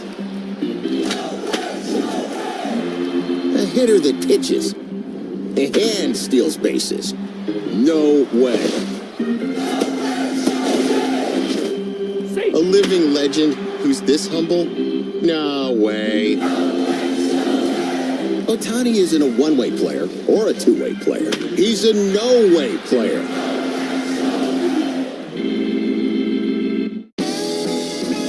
Gosh, we've gone to Sea Dogs games since we were kids. I've been coming to see the Sea Dogs for the last 30 years. Great experience. Everybody here is just bends over backwards to help people out and wish the world was like it is right here at the ballpark. We've always wanted to be more than just a baseball team. We want to be strong, active, contributing members of the community. And I think that effort is seen by the people and the fans, and they want to support that effort. So the reason I got to Cooperstown is because I played with Cal, and I played with Eddie, and I played with some of the greatest players ever. And, you know, I just had to figure out how I did my job, and I was honored to have some of the best players that ever played put on uniforms, and they happen to be Oriole uniforms. If there's ever any doubt that I'm 78, all I got to do is look at my old cards, and I know.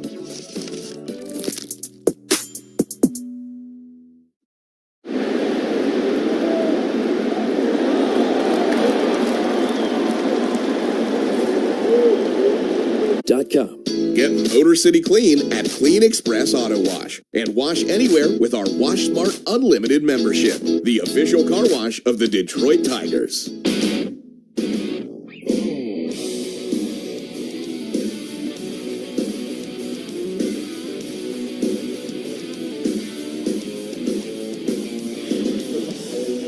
Change brought to you by Primitive Performance. Stay in the game with Primitive Performance and their fast-acting CBD topical cream. Sixth inning is brought to you by Jack Demmer and the Jack Demmer Automotive Group. Go in and experience the Demmer difference. Tim Herron, who we saw in the game last night, he was pretty good. I'd say guy so. Not known for his command, struck out the side. He inherited a man-on, nobody-out situation, struck out Riley Green, Jake Rogers, and then Dylan Dingler. Gary Carpenter takes strike one. Now fastball misses down and in. Yeah, Herron was really good. Lots of curveballs, lots of sliders, mixes in the four-seamer. Gary Carpenter, A.J. Hinch allowing him to hit here because he knows that there's going to be right-handers that are going to be coming out late in the ball game. 1-1 fastball at the knees. That pitch has been a ball. It's been a strike. It's not been consistently called. That is a strike, and it's a strike two now on Gary Carpenter. He wants Gary Carpenter to be swinging the bat. Should Hunter Gaddis and Cade Smith be pitching late in this ball game? The 1-2, soft ground ball, foul. Both, again, it's worth repeating, have pitched 3 of the last 4, and if that's the case, almost every manager is going to, that pitcher is not going to be available 4 out of 5. You never see 4 out of 5. And Stephen Vogt might, but I don't picture it. Those guys are too valuable. 1-2, fastball away. Again, the big jump in walks for Tim Herron this year. Last year, he was unhittable in 66 innings of work, a walk rate of 3.5, strikeout rate better than a strikeout an inning. Same strikeout rate this year, but the walk rate is 6 per 9. 2-2, shot into center field, one hop off the dirt for Kerry Carpenter. Turns and holds, leadoff single, and then takes off as the ball is bobbled in right center. Kerry Carpenter heads down to second and just makes it ahead of the throw. And the call at second base apparently was that Arias, the shortstop, blocked the bag. Stephen Vogt is coming out to complain.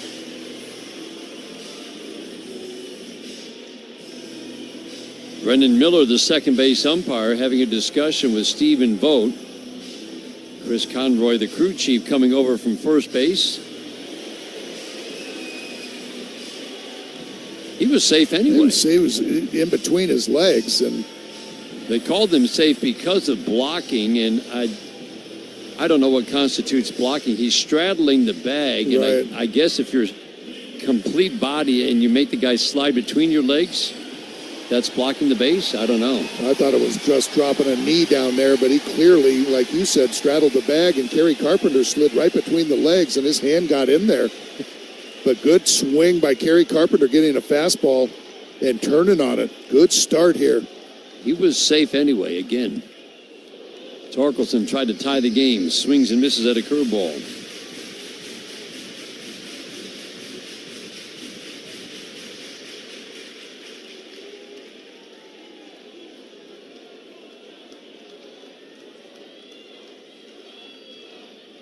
Herron checks Carpenter, the strike one. Down. Carpenter was rounding first and holding, then just a little bobble, and he took off. Wasn't much. That's that thing. They never take the play off, not until they make sure the play is completed. You know, that's not completed until they throw it in, and they bobbled it. And fly ball, left field, hooking down the line. Foul, not home run distance. Torque went down and tried to get a curveball, and he didn't get much of it, really. It just comes out every time he swings the bat, though. You know, it comes off his bat. You're thinking, oh, there goes one.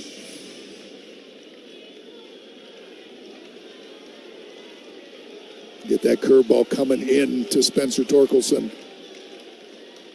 The 1-2, swing and a miss, pitch in the dirt. He'll run down to first. Naylor will bounce the throw, but Manzardo picked it easily. Torkelson strikes out. Carpenter's at second base. 1 out, 6th inning. Tigers are trying to get on the board. They got Gavin Williams out. Followed the Dan Petrie game plan by getting him out with a high pitch count.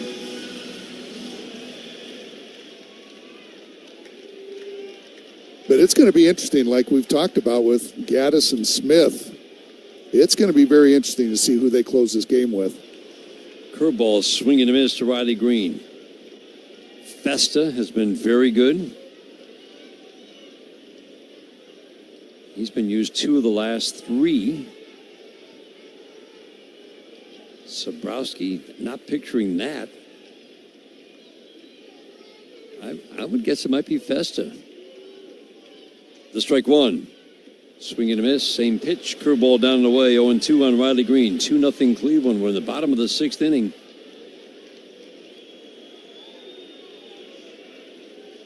Jacob Junis hasn't worked a lot. I would say those would be the 2. Festa, Junis. The 0-2. Bounced another curveball. 1 ball, 2 strikes. Riley Green gets a star for single-handedly shortening the night.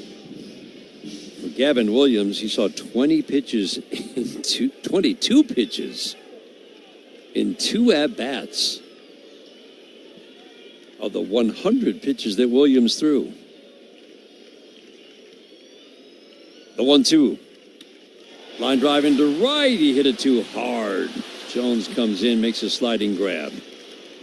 Good at-bat, left on left. Hit the line drive on a 1-2 pitch. Nolan Jones just moved to right with Martinez now in center field. Made a fine sliding play. He stayed on that curveball really well. after swinging through a couple of them early to get down 0-2. Stayed good with that one to line it into right, just right at him. Stephen Vogt is going to his bullpen. Dylan Dingler coming up. Righty coming on for the Guardians. Tigers. Meet Aaron Judge. Aaron is the captain of the New York Yankees. What a great leader. He's won MVP 2 times. He's also the most dangerous man on the planet with a bat in his hands. Aaron signs every autograph and tattoos every baseball. Aaron foots the bill. They rob you blind. Aaron's a good guy, the best. Unless you're a pitcher. Chasing hits or just looking to pull heat straight from the pack, Topps Chrome is the move this season. Head over to Topps.com and start your chase today with 2025 Topps Chrome Baseball.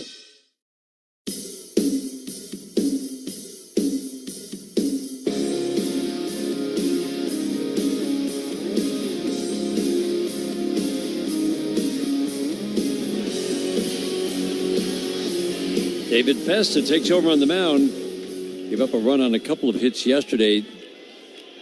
Torkelson, Keith with singles. Ground ball scored a run.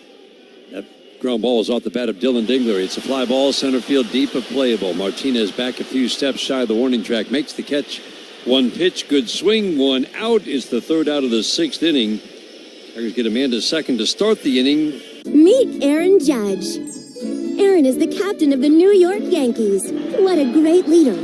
He's won MVP 2 times. He's also the most dangerous man on the planet with a bat in his hands. Aaron signs every autograph and tattoos every baseball. Aaron foots the bill. They rob you blind. Aaron's a good guy, the best. Unless you're a pitcher. So this is MLB Network Talent Stars. Okay. The stars of MLB Network. Can I trade a pack of these for a signed Lauren Shahadi card? How about we do a little bit of both? Money, a little trade. Will you open it up and see if you like it? They're really nice. If I sign it, does that equal the Lauren Shahadi 20? All right. Do we have a good trade? We have a good trade. Thank you so much. That was fun. Nice doing business with you.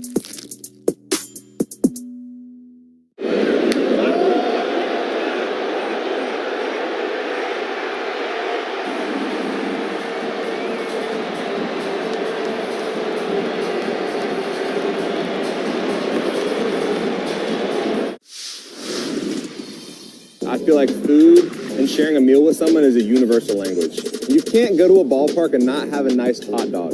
So if I'm at the ballpark, I'm gonna get a nice heavy glizzy. You gotta have chili on there, you gotta have cheese. If your hot dog isn't bending in the middle because it's like about to fall apart, then you're not doing it right. So you gotta have a glizzy and then something cold, whatever it is, beer, lemonade, you gotta have something cold to wash that hot dog down with.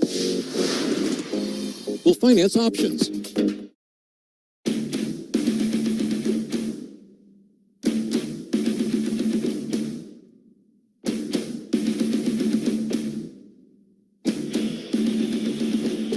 Seventh inning is brought to you by Verizon, the #1 network in Detroit. Final line for Jack Flaherty is brought to you by Figer Law. All they do is win.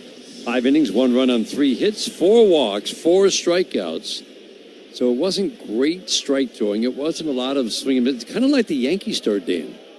He really had to battle through 5, but he limited the damage. That's it. That's all you can do. You know, when you maybe not have your best stuff and you just fight through it. First pitch, changeup. Kwan shows bunt, pulls the bat back, strike 1. A lot of emotion in that Tiger dugout, too. You know, a lot of high fives, handshakes, and everything. Like, man, yep, you battled through that one. Good job. Well, now it's just up to try to get something going. Right.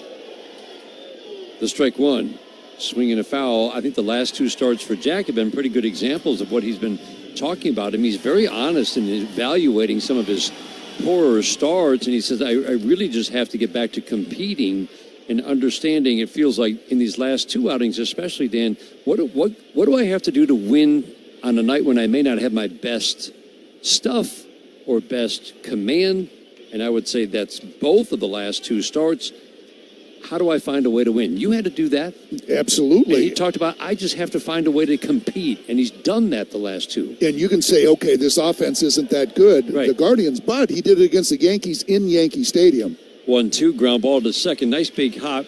Shoulder high bounce. Gleyber Torres fields and fires over to first. Stephen Kwan, soft ground ball out. 1 up, 1 down, 7th inning, 2-0 Cleveland. And this is exactly what you want in postseason. If your starter can go 4 or 5 innings and give up just 1 run, I think you take that all day long and then turn it over to the bullpen, which we think is going to be put together, and it's going to be a solid bullpen.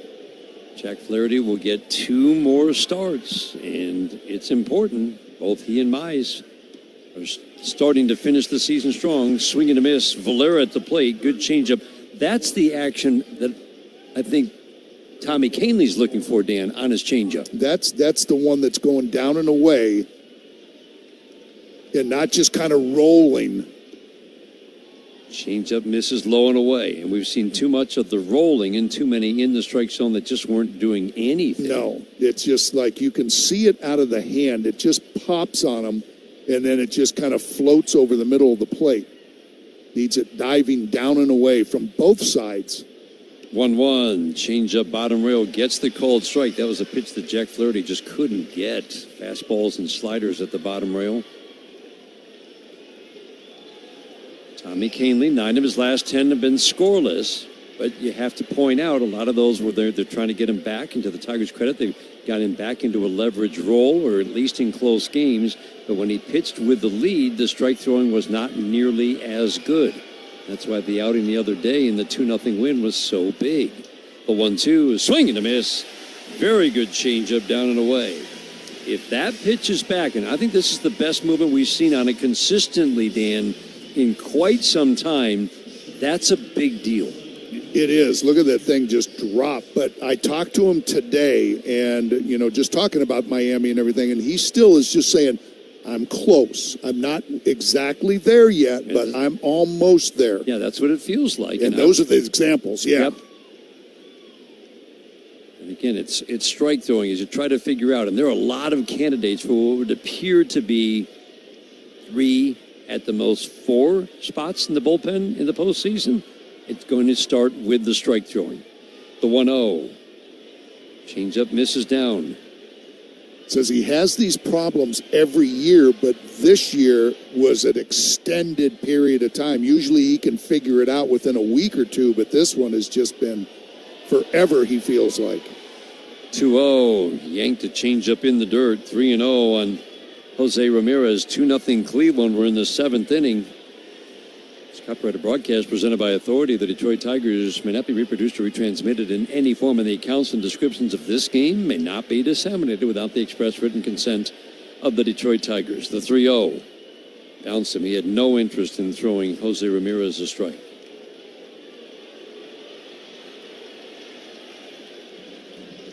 Tigers had a lefty, a righty, Melton and Horn warming.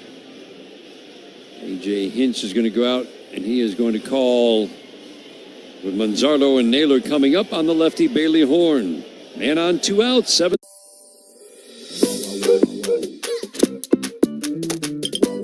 Dog chow.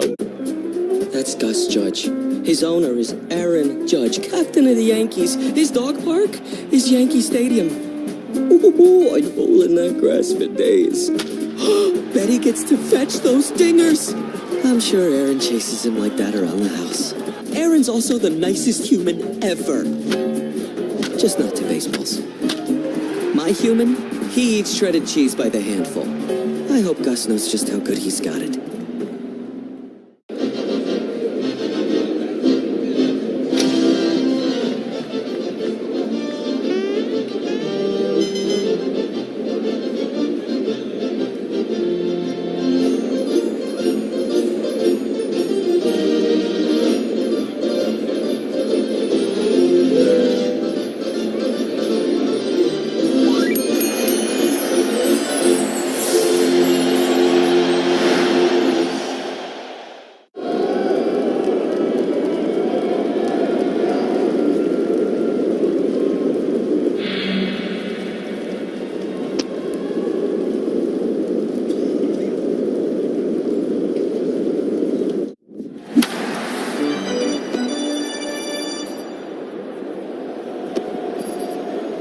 limited time this NFL season, order cheesesteak Crazy Puffs for only $3.99. Little Caesars is the real deal. Pizza. Plus tax where applicable. Available at participating locations for limited time. Prices may vary. Prices higher in Alaska, Hawaii, and third-party online sites.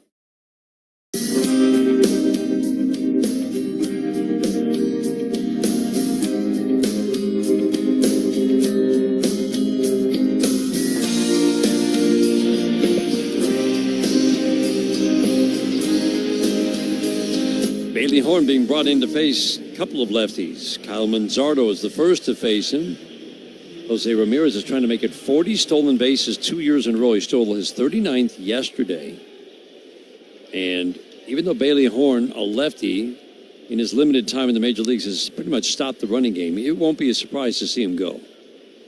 First pitch to Manzardo, fastball up. It goes right by Dylan Dingler, and now they won't have to worry about whether he's going to go because wild pitch. I think Dylan Dingler was shocked that it went over his glove. Wild pitch puts Ramirez at second base. Yeah, I think it caught him by surprise. Now Bailey Horn's got to just bow his neck here and get the hitter out why he was brought in. Manzardo just doesn't hit lefties. 170 against lefties with some power. Kind of all or nothing. The 1-0. Sweeper oh, boy.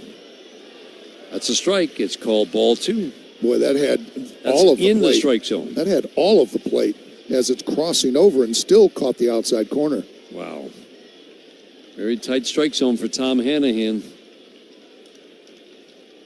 The 2-0. Fastball away. 3-0. But that's a big miss, Dan. Instead of 1-1, it changes completely what Bailey Horn's going to do.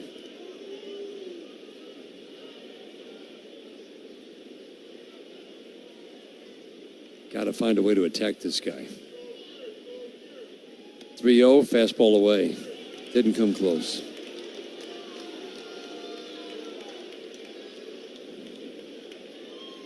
Four walks for Jack Flaherty. One of them intentional. Now a couple of walks by Tigers relievers here in the 7th inning. Setting up a threat. Bo Naylor at the plate. He doesn't hit lefties or righties, especially weak against lefties. Chris Fetter's going to go out to have a little conversation with Bailey Horn. Check some scores from the 1-800-CALL-SAM Studios scoreboard. Boston at home against the Athletics, trailing 4-3. That game's in the top of the 6th inning. Wild card standings at this moment. Yankees have the top spot, followed by Houston, with Seattle taking over first place in the West. Boston holding on to the 3rd spot, in Cleveland 5.5 behind the Tigers in the Central Division race. 2.5 back. They've moved ahead of Texas. 2.5 back of Boston in the race for the 3rd and final wild card spot. Toronto continues to have the best record in the American League. They're playing great baseball right now. Swing and a miss. Fastball at the belt. Lefty Bo Naylor swings and misses. He's hitting 180 against righties, 180 against lefties. His power, what power there is against right-handed pitching. He's become a little bit better hitter in a couple of ways, but he's definitely bumped the walks, cut the strikeouts this year. Ground ball softly to the left side. McKinstry will have to hurry. Gets around it, throws. Got him at first. What a fine play. Great job by Zach McKinstry. He was up the middle, had to charge to his right field and throw across his body on the run. Bo Naylor grounds out. Bailey Horn does the job.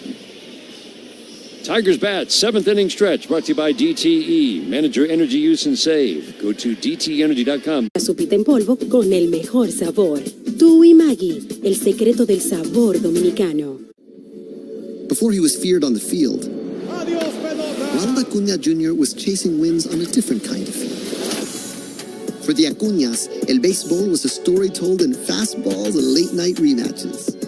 Every loading screen was a part of the strategy. Smash de botones. Smash de jonrones. That's how La Bestia was born.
grants up to $500 to nonprofits supporting Michigan kids. Go Tigers!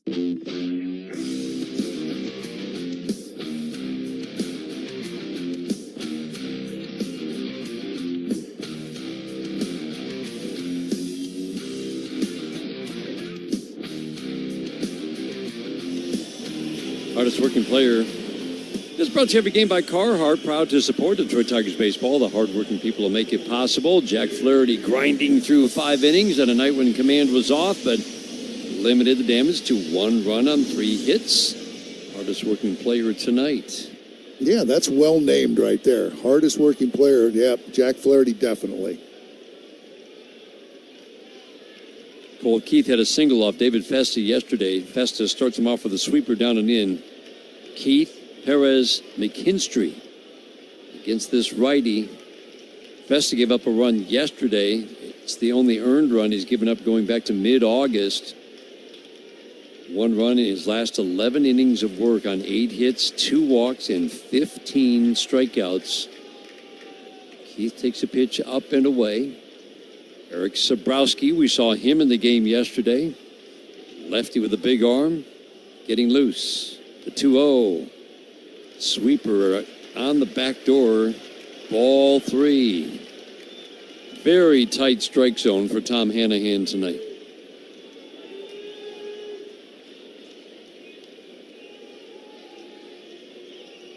The 3-0. Fastball right on the black, in on Colt Keith. 1 for 2 for Keith tonight. Line drive single. His first at bat. No runs, 4 hits for the Tigers, 2 runs, 5 hits for the Guardians. This is what the Tigers and Guardians have done all year. Play tight, low-scoring games. 3-1. Fastball, middle. Yeah, that was, you take the 3-1 just to get back, saying, okay, let's see if you can throw a pitch, throw a strike. And that was the one that you want to try to jump on. Yep. Yeah, they want to get together here. They're shaking off a lot on that 3-2 pitch. And Bo Naylor's going to go out to talk to Festa. Pause right now for station identification. This is the Detroit Tigers Radio Network.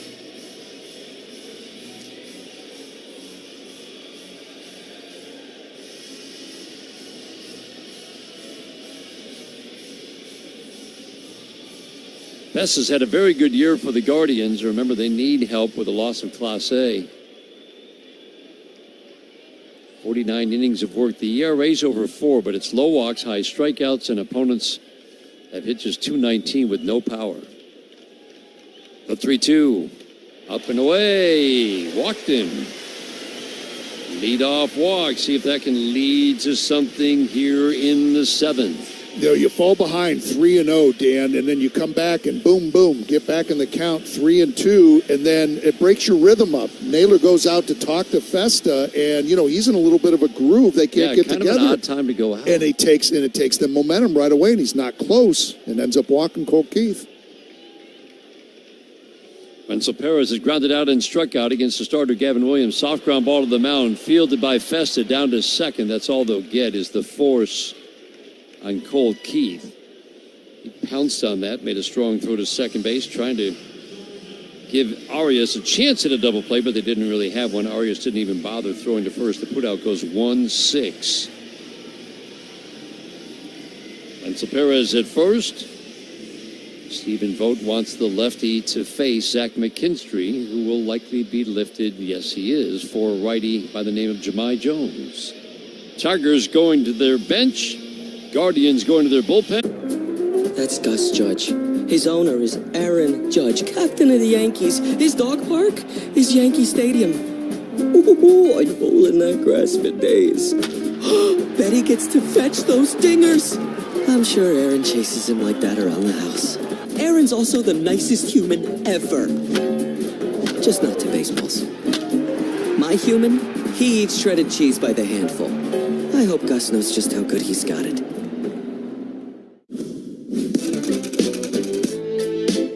With these designs, I wanted to bring out the Old English letter font. but add a twist to it. This is one I've developed over the years and used on a lot of tattoos. You could tell a sign painter or a lettering person by their numbers. That reveals a lot about them. It's an honor to design for the Dodgers. It's almost gone beyond sports, even into fashion. People wear LA caps all over the world.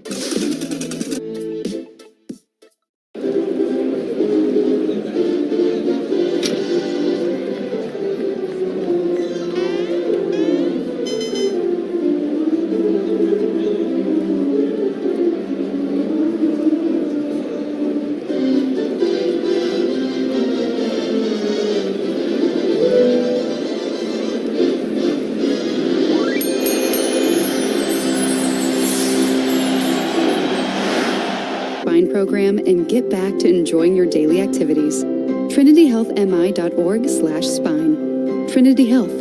We see all of you.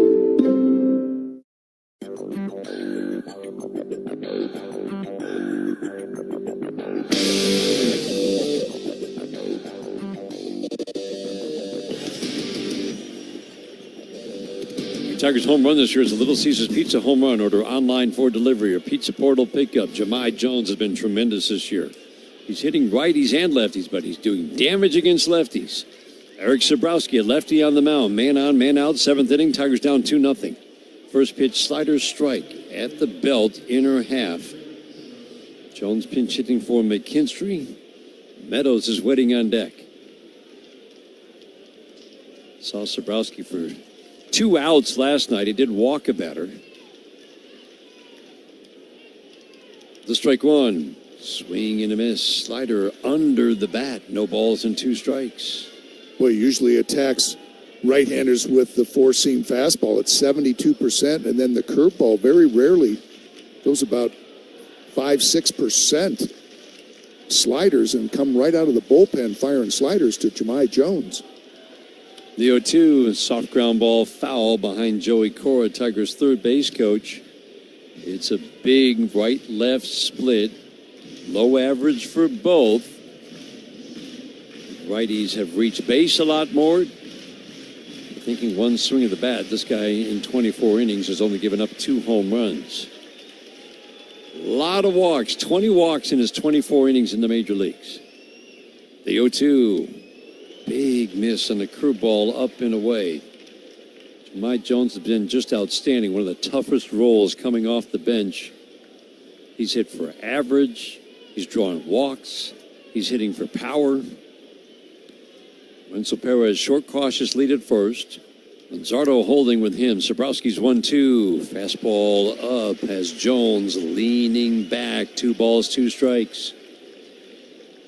Jahmai does have those 6 home runs that are off left-handed pitching. See if he can't get that slider again and a little bit out over the plate this time. The 2-2. Low and in. Missed with the slider. 3 big misses.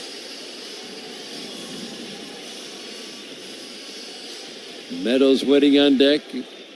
Tough at bat for a lefty. Jones is going to make you throw him a strike. 3-2. Low. He walked him. Got ahead. No balls, 2 strikes, and lost him. And that has been the big problem. This guy is extremely tough to hit, but he can walk the house. Andy Ibanez pinch hitting now for Parker Meadows. Carl Willis, the wise pitching coach, the sage, heads out to the mound. The entire infield will join the conversation. 2 on, 1 out, 7th inning. Feels like a night when Smith and Gaddis, the 2 big arms at the back end, won't be available. He might. Stephen Vogt certainly used his bullpen heavily last year. But the number of times we've seen a reliever used 4 times in 5 days the last few years, I don't remember. It just doesn't generally happen. Whether it's the Tigers or the other side, it's just something that managers generally will not do. No, and this, it just seems like Jahmai Jones has done that a lot recently, is working those walks a lot. And here, Andy Ibanez, he can jump on that first pitch, but at the same time, you got to be a little bit patient after Yep. Kind of those bad misses. Don't just go up there flailing away. Yep, you know. And he does like to swing the bat. Yes, he does. Only drawn one walk his last 64 plate appearances. First pitch fastball is off the plate and in. Ball one. Pinch hitting for Parker Meadows. Tigers down 2-0. We're in the 7th inning. They were down 3-2 in the bottom of the 9th. Tied it up yesterday. Lost in extras 7-5. Banez waiting on the 1-0. Sabrowski checks Perez. The pitch. Swing and a miss. Fastball a little above the belt, 1-1. Yeah, it's the one where, Andy just a little bit calmer. Just, wants to come up with that big hit coming out of his shoes against that lefty, but he can get a little bit better pitch than that. Outfield plays Ibanez to pull the 1-1. Swing and a miss. Felt like he pulled off the fastball. Yeah. Big swing fell across home plate. Pitch that was outer third, 1-2. Rocchio at second base shades up the middle. Arias at shortstop shades toward the hole. The 1-2. Fastball a little bit low. Good take by Andy Ibanez. This is a fly ball pitcher who will give up some hard contact. Gives up line drives and fly balls. Not many balls on the ground. Ibanez waiting, the 2-2. High and tight. This is where he needs to show that good discipline. Make him throw your strike. Yeah, it's just the only thing it looks like Sabrowski can land for a strike is that fastball. You would think Andy Ibanez, yep. Got to be looking for it. Working up in the strike zone. Sabrowski sets the 3-2, swinging a pop-up. Left side of the infield. Arias will call off Ramirez to step onto the outfield grass, makes the catch. Infield fly was called. 2 outs, that leaves it up to Gleyber Torres. Nobody better on this Tigers team this year. Men on base, runners in scoring position. He just delivers again and again and again. Struck out with Meadows at second base in the first inning. Doesn't usually happen twice in a game. And, boy, he's got that great eye, and Sabrowski's going to have to throw him a strike. First pitch, swing and a miss. He did throw him a strike. Gleyber was ready. It's a really good fastball down.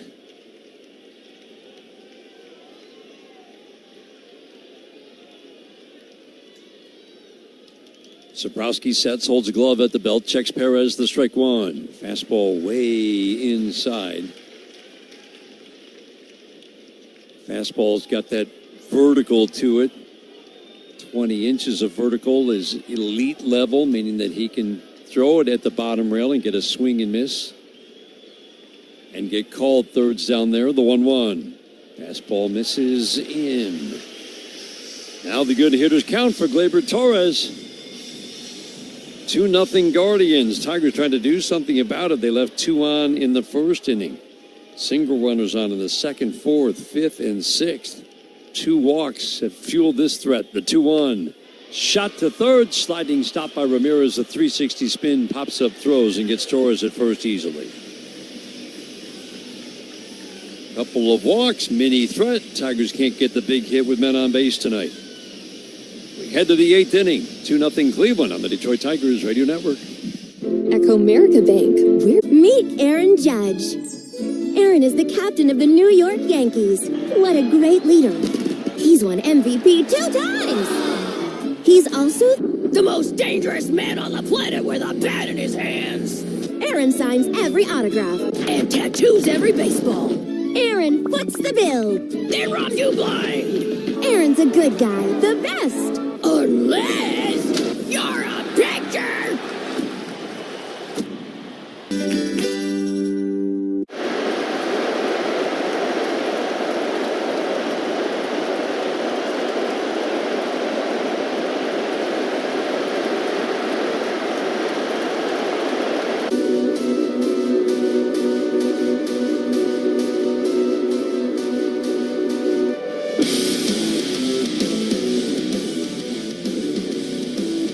Brought to you by Hatfield Foods. Better care, better pork.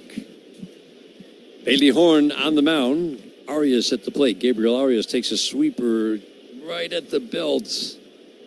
Ball one for Tom Hanahan. One of the tightest strike zones we have seen this year.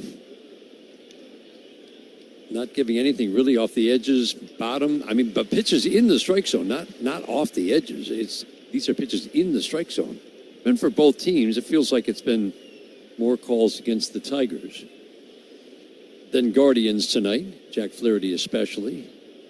Arias waiting the 1-1. Swinging a pop-up foul, and that will slice out of play down the right field line. Jones and Martinez to follow. Jones waiting on deck. What do you think of Bailey Horn so far? I mean, Danny's done a solid job.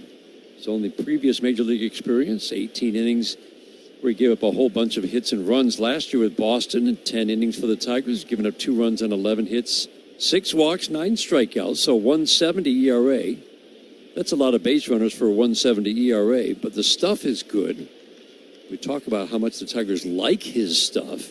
Cutter on the back door is fouled straight back. What do you think? Yeah, I think that's the telltale sign is that nobody's shying away from using him. And I think that is just tells the whole story is that we trust him. We know he's got good stuff. 1-2, fastball a little bit low at 96. And it's just, yeah, there might be some base runners and everything, but at the end of the day, you look at it and go, oh, look at there. Bailey Horn didn't give up a run. Yep. Went an inning and 2/3, inning and a third, whatever it might be, and just zeros. 2-2, fastball 97 is high and tight. Big strikeout rates through the minor leagues. Walks have always been an issue. This year in the minor leagues with Toledo, much tougher on lefties than righties, as you might guess. 3-2 is swinging a fly ball center field. Until Perez has moved from right to center. He makes the catch 2 steps to his left. Jahmai Jones stays in the game. He's in right. Trey Sweeney is now in at short. So Keith at third, Sweeney at short, Torres at second, Torkelson at first. The outfield has Riley Green in left. Wenzel Perez in center and Jahmai Jones in right with Dylan Dingler behind the plate. Jones is 0 for 3 tonight, 1 for 8 in the series. Just one thing on Horn, too. You're always looking for the different looks, in the bullpen, and he is definitely different. Swinging a foul out of play. Nolan Jones at the plate. He's definitely different than Tyler Holton and Brant Herter. Yeah. He's Bailey Horn straight over the top. He's throwing 96, 97. So he's got a little bit different arsenal, different shapes to his pitches. Strike one, fastball away. And if all goes well, right now, Seattle is surging so rapidly. They are now just 2 games behind the Tigers. The 1-1. Up and in. Almost hit him with the cutter. Guy you want to go right after. Weak hitter at the plate. And doesn't hit lefties. 2-1. They count on Nolan Jones. These are the batters that Bailey Horn has to be able to get out. Upright, relaxed stance. Big lefty. Extends the hands up and away from the left shoulder as he cocks the bat over it. The 2-1. Swinging a foul off his leg on a fastball in. He's going to need a moment to walk it off. But Dan, I mean, for a long time, it looked like there was no doubt the Tigers would be one of the top 2 teams. With Seattle surging, it's not the surest thing anymore. Just 2 games behind the Tigers going into play tonight. But if they're one of the top 2 teams, they have the luxury of waiting to see who comes out of the wild card and then setting the roster. And if it's a righty-loaded lineup, then maybe a third lefty isn't needed in the bullpen. Right. If it's a lefty-loaded lineup, then maybe Bailey Horn, if he continues to get out lefties especially, maybe there's a need for a third lefty. Swing and a miss. Sweeper away. Wipes out Nolan Jones. 2 up, 2 down. And that's it right there. That's the important part, is to make sure that you can throw pitches like that. Coming in, throwing high 90s fastballs, and then throwing that sweeper to lefties. That's going to take care of any left-handed hitter from any team. A.J. Hinch is leaning out his bullpen tonight. He's going to make the switch one more time. 2 outs, base is empty. Martinez, the switch hitter, coming in. Tigers would rather have him bat from the left side. Jose Urquidy. Shohei Ohtani doesn't make any sense. A hitter that pitches and steals bases. No way. A living legend who's this humble? No way. Ohtani isn't a one-way player or a two-way player. He's a no-way player.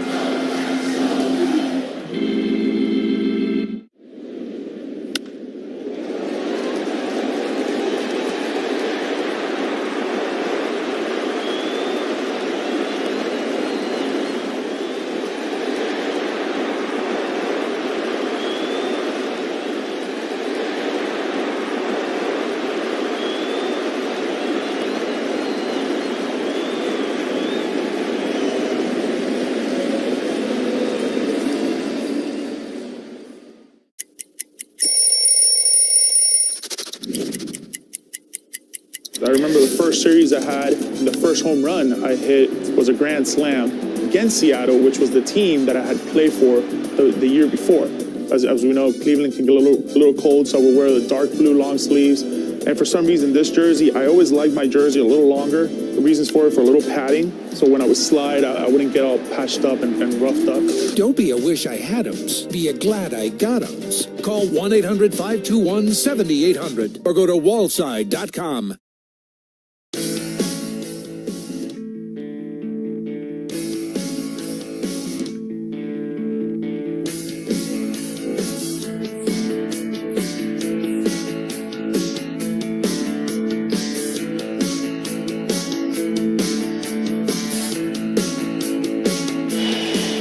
Martinez, RBI single last time up.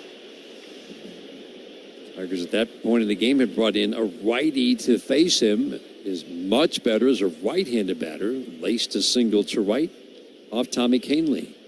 Fastball up and away. 2 for 2 he came into the game as a pinch hitter. Kafis was 1 for 1, walk and a single. This is the 8th spot in the lineup for Stephen Vogt. Curveball in the back door for a called strike. Jose Urquidy got that first outing out of the way and got all the emotions, the adrenaline. Stuff actually looked pretty good. Jose Urquidy's second appearance for the Tigers, the 1-1. Curveball for a strike on the inside edge. Fastball was up to 94. He's never had a big fastball. And Jose Urquidy coming back from a second Tommy John. This was a slightly different version of it, a brace procedure. Now trying to be a part of this Tigers bullpen in the postseason. And he's got a full mix of pitches, doesn't he, Dan? Changeup misses 2-2. He does. I think he's relied heavily on that curveball. Looks like he spikes it with that finger, so it's a knuckle curveball. That good changeup, and then if he can throw, keep that 94-mile-an-hour velocity. Fastball 92 up and away. That's his more normal velocity, but we saw a strikeout on a swing and miss 94.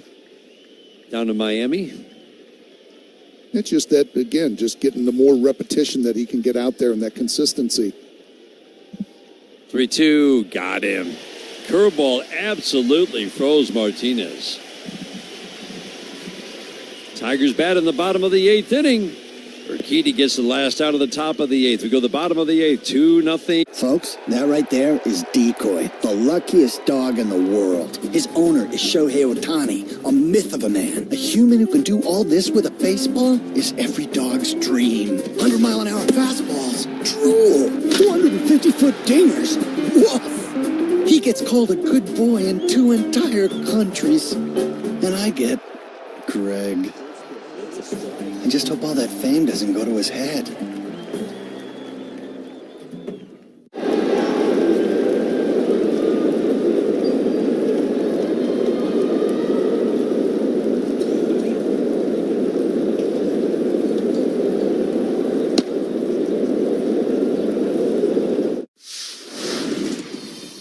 Play in Toronto. Guerrero sends over some good stuff for the guys, so when we play in Toronto, I definitely dive into that. You gotta be careful with Vladdy, bro, because a Dominican breakfast will put you to sleep, bro.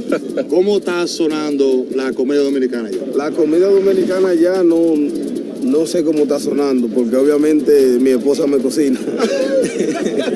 sea, hay restaurantes, pero no voy a comer comida latina.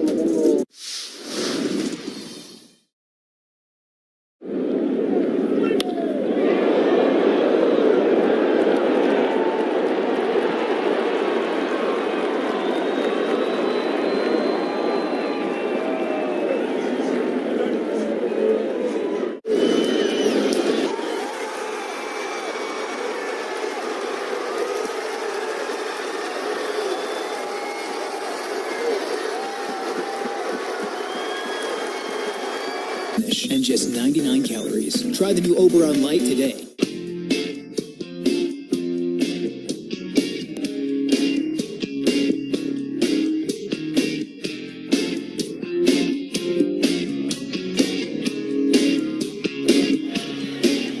Carpenter leads off. Eric Sabrowski, the lefty, still on the mound. First pitch to Kerry Carpenter. Line drive, right field, got jammed. And that's going to settle into the glove of Nolan Jones, who comes in and makes the catch. Not a lot behind that swing. Kind of on a line, but softly hit. Jones makes the catch.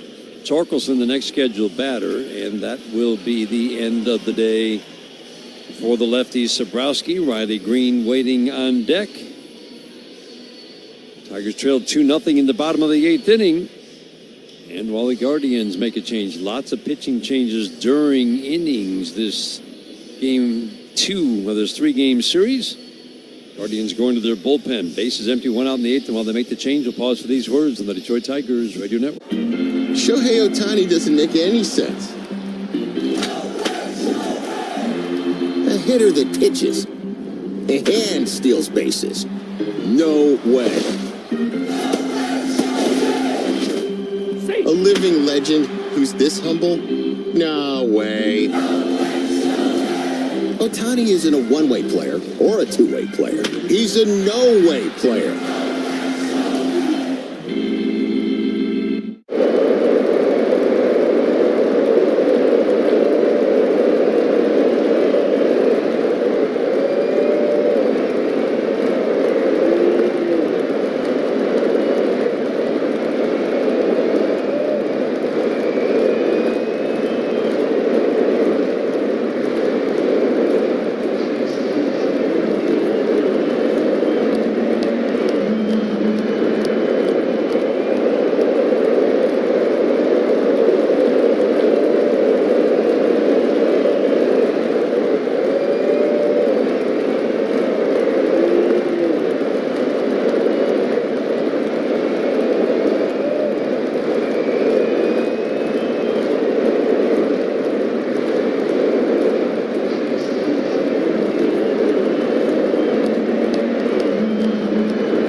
Not too often you see a guy brought into a game to face the guy that he gave up a home run to the night before, but that's what we have here with Jacob Junis on the mound. Torkelson hit a 2-run home run off him in the bottom of the 10th inning yesterday to make it a 7-5 game. Tigers couldn't add on after that, lost 7-5.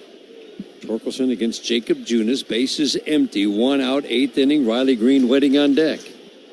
Junis has been very good at the back end of the bullpen. You would think he's being asked to get the final 5 outs tonight, given that Gaddis and Smith have shouldered a heavy workload lately. First pitch to Torkelson, slider away, the 1-0. Change-up in, gets a called strike. Not where he wanted it. Junis threw just 14 pitches last night. Heavy diet of those sliders and change-ups. Sinker, bottom rail. Hasn't been a strike all night. Ball 2. These are pitches that are either in the strike zone or catching the bottom edge of the strike zone. They're not getting called strike. 2-1, up and in. 3-1 on Torkelson. Guy got more strikeouts early in his career, but since the beginning of last year, nice low ERA, but more of a pitch-to-contact pitcher. 3-1. Oh, change up, and Torque couldn't lay off. Absolutely fooled, kind of a half cut. He fouled it into the dirt at home plate. Let's see if he'll come back with that slider. Yeah, that thing just looked like a beach ball coming in there. I think Torque just was mad at himself. 3-2, swinging a foul. That was a good slider. Outer third would have been a called strike. Torque just wasted the pitch. Righties have hit 270 with a little power. Lefties have hit 230 with a little power. Jacob Junis has had a solid year. He'll give up some hits, but not many extra base hits. Tigers looking for a big hit here in the bottom of the 8th inning, down 2. Junis from the full wind-up first base side. 3-2 is swinging a foul out of play. Stayed with a slider away. Torkelson will see at least 8 pitches in this trip to the plate. He's going to hang one, just like he did last night. Those last 2 have been perfectly thrown on that outside part of the plate. 3-2, swinging a high foul fly. Torque was ready for the changeup this time. He just couldn't keep it fair. That was home run distance. And in the end, about 15, 18 feet foul. It's got that good running action down and into the right-handed hitter, and Torque just got underneath it, launched that thing. That was hit mile high. Again, the 3-2. Shot foul on the sinker. He's on everything right now. You would think he goes back to that slider away. I think so. He shows him a couple of pitches different and then goes right back outside to that slider. And Torque's had some good swings at that pitch, too. 3-2, swing and a miss. Got him with the slider away. You know what? He just threw a lot of good pitches when he got to that full count and thought he would just make a mistake or one of those base hit ball 4s and just kept throwing really quality pitch after quality pitch to finally get Spencer Torkelson to swing and miss. 2 outs, base is empty. Tigers down by 2 in the 8th. That leads it up to Riley Green. Just not much pressure put on Guardians pitchers all night long. Gavin Williams went the first 5. Herron, Vesta, Sobrowski, Junis have worked out of the bullpen. Changeup misses low and away. 2-0 on Riley Green. 2-0 Cleveland. 2 base runners in the first with 1 out. Tigers couldn't score. 2 base runners with 1 out in the 7th. And also couldn't score. Those are the only times Tigers have had 2 base runners on tonight. 3-0, the count on Riley Green.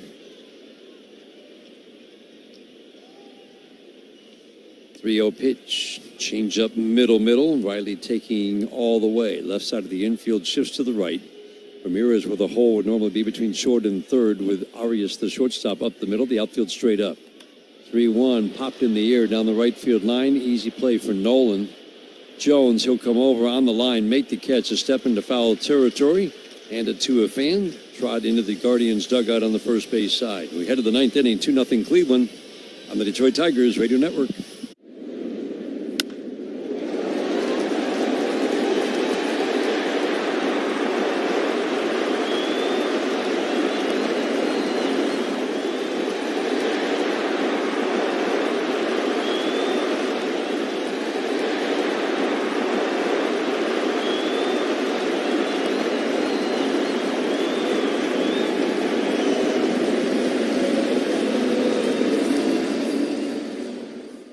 Folks, that right there is Decoy, the luckiest dog in the world. His owner is Shohei Ohtani, a myth of a man. A human who can do all this with a baseball is every dog's dream. 100-mile-an-hour fastballs, drool, 250-foot dingers, woof. He gets called a good boy in 2 entire countries. And I get Greg. I just hope all that fame doesn't go to his head.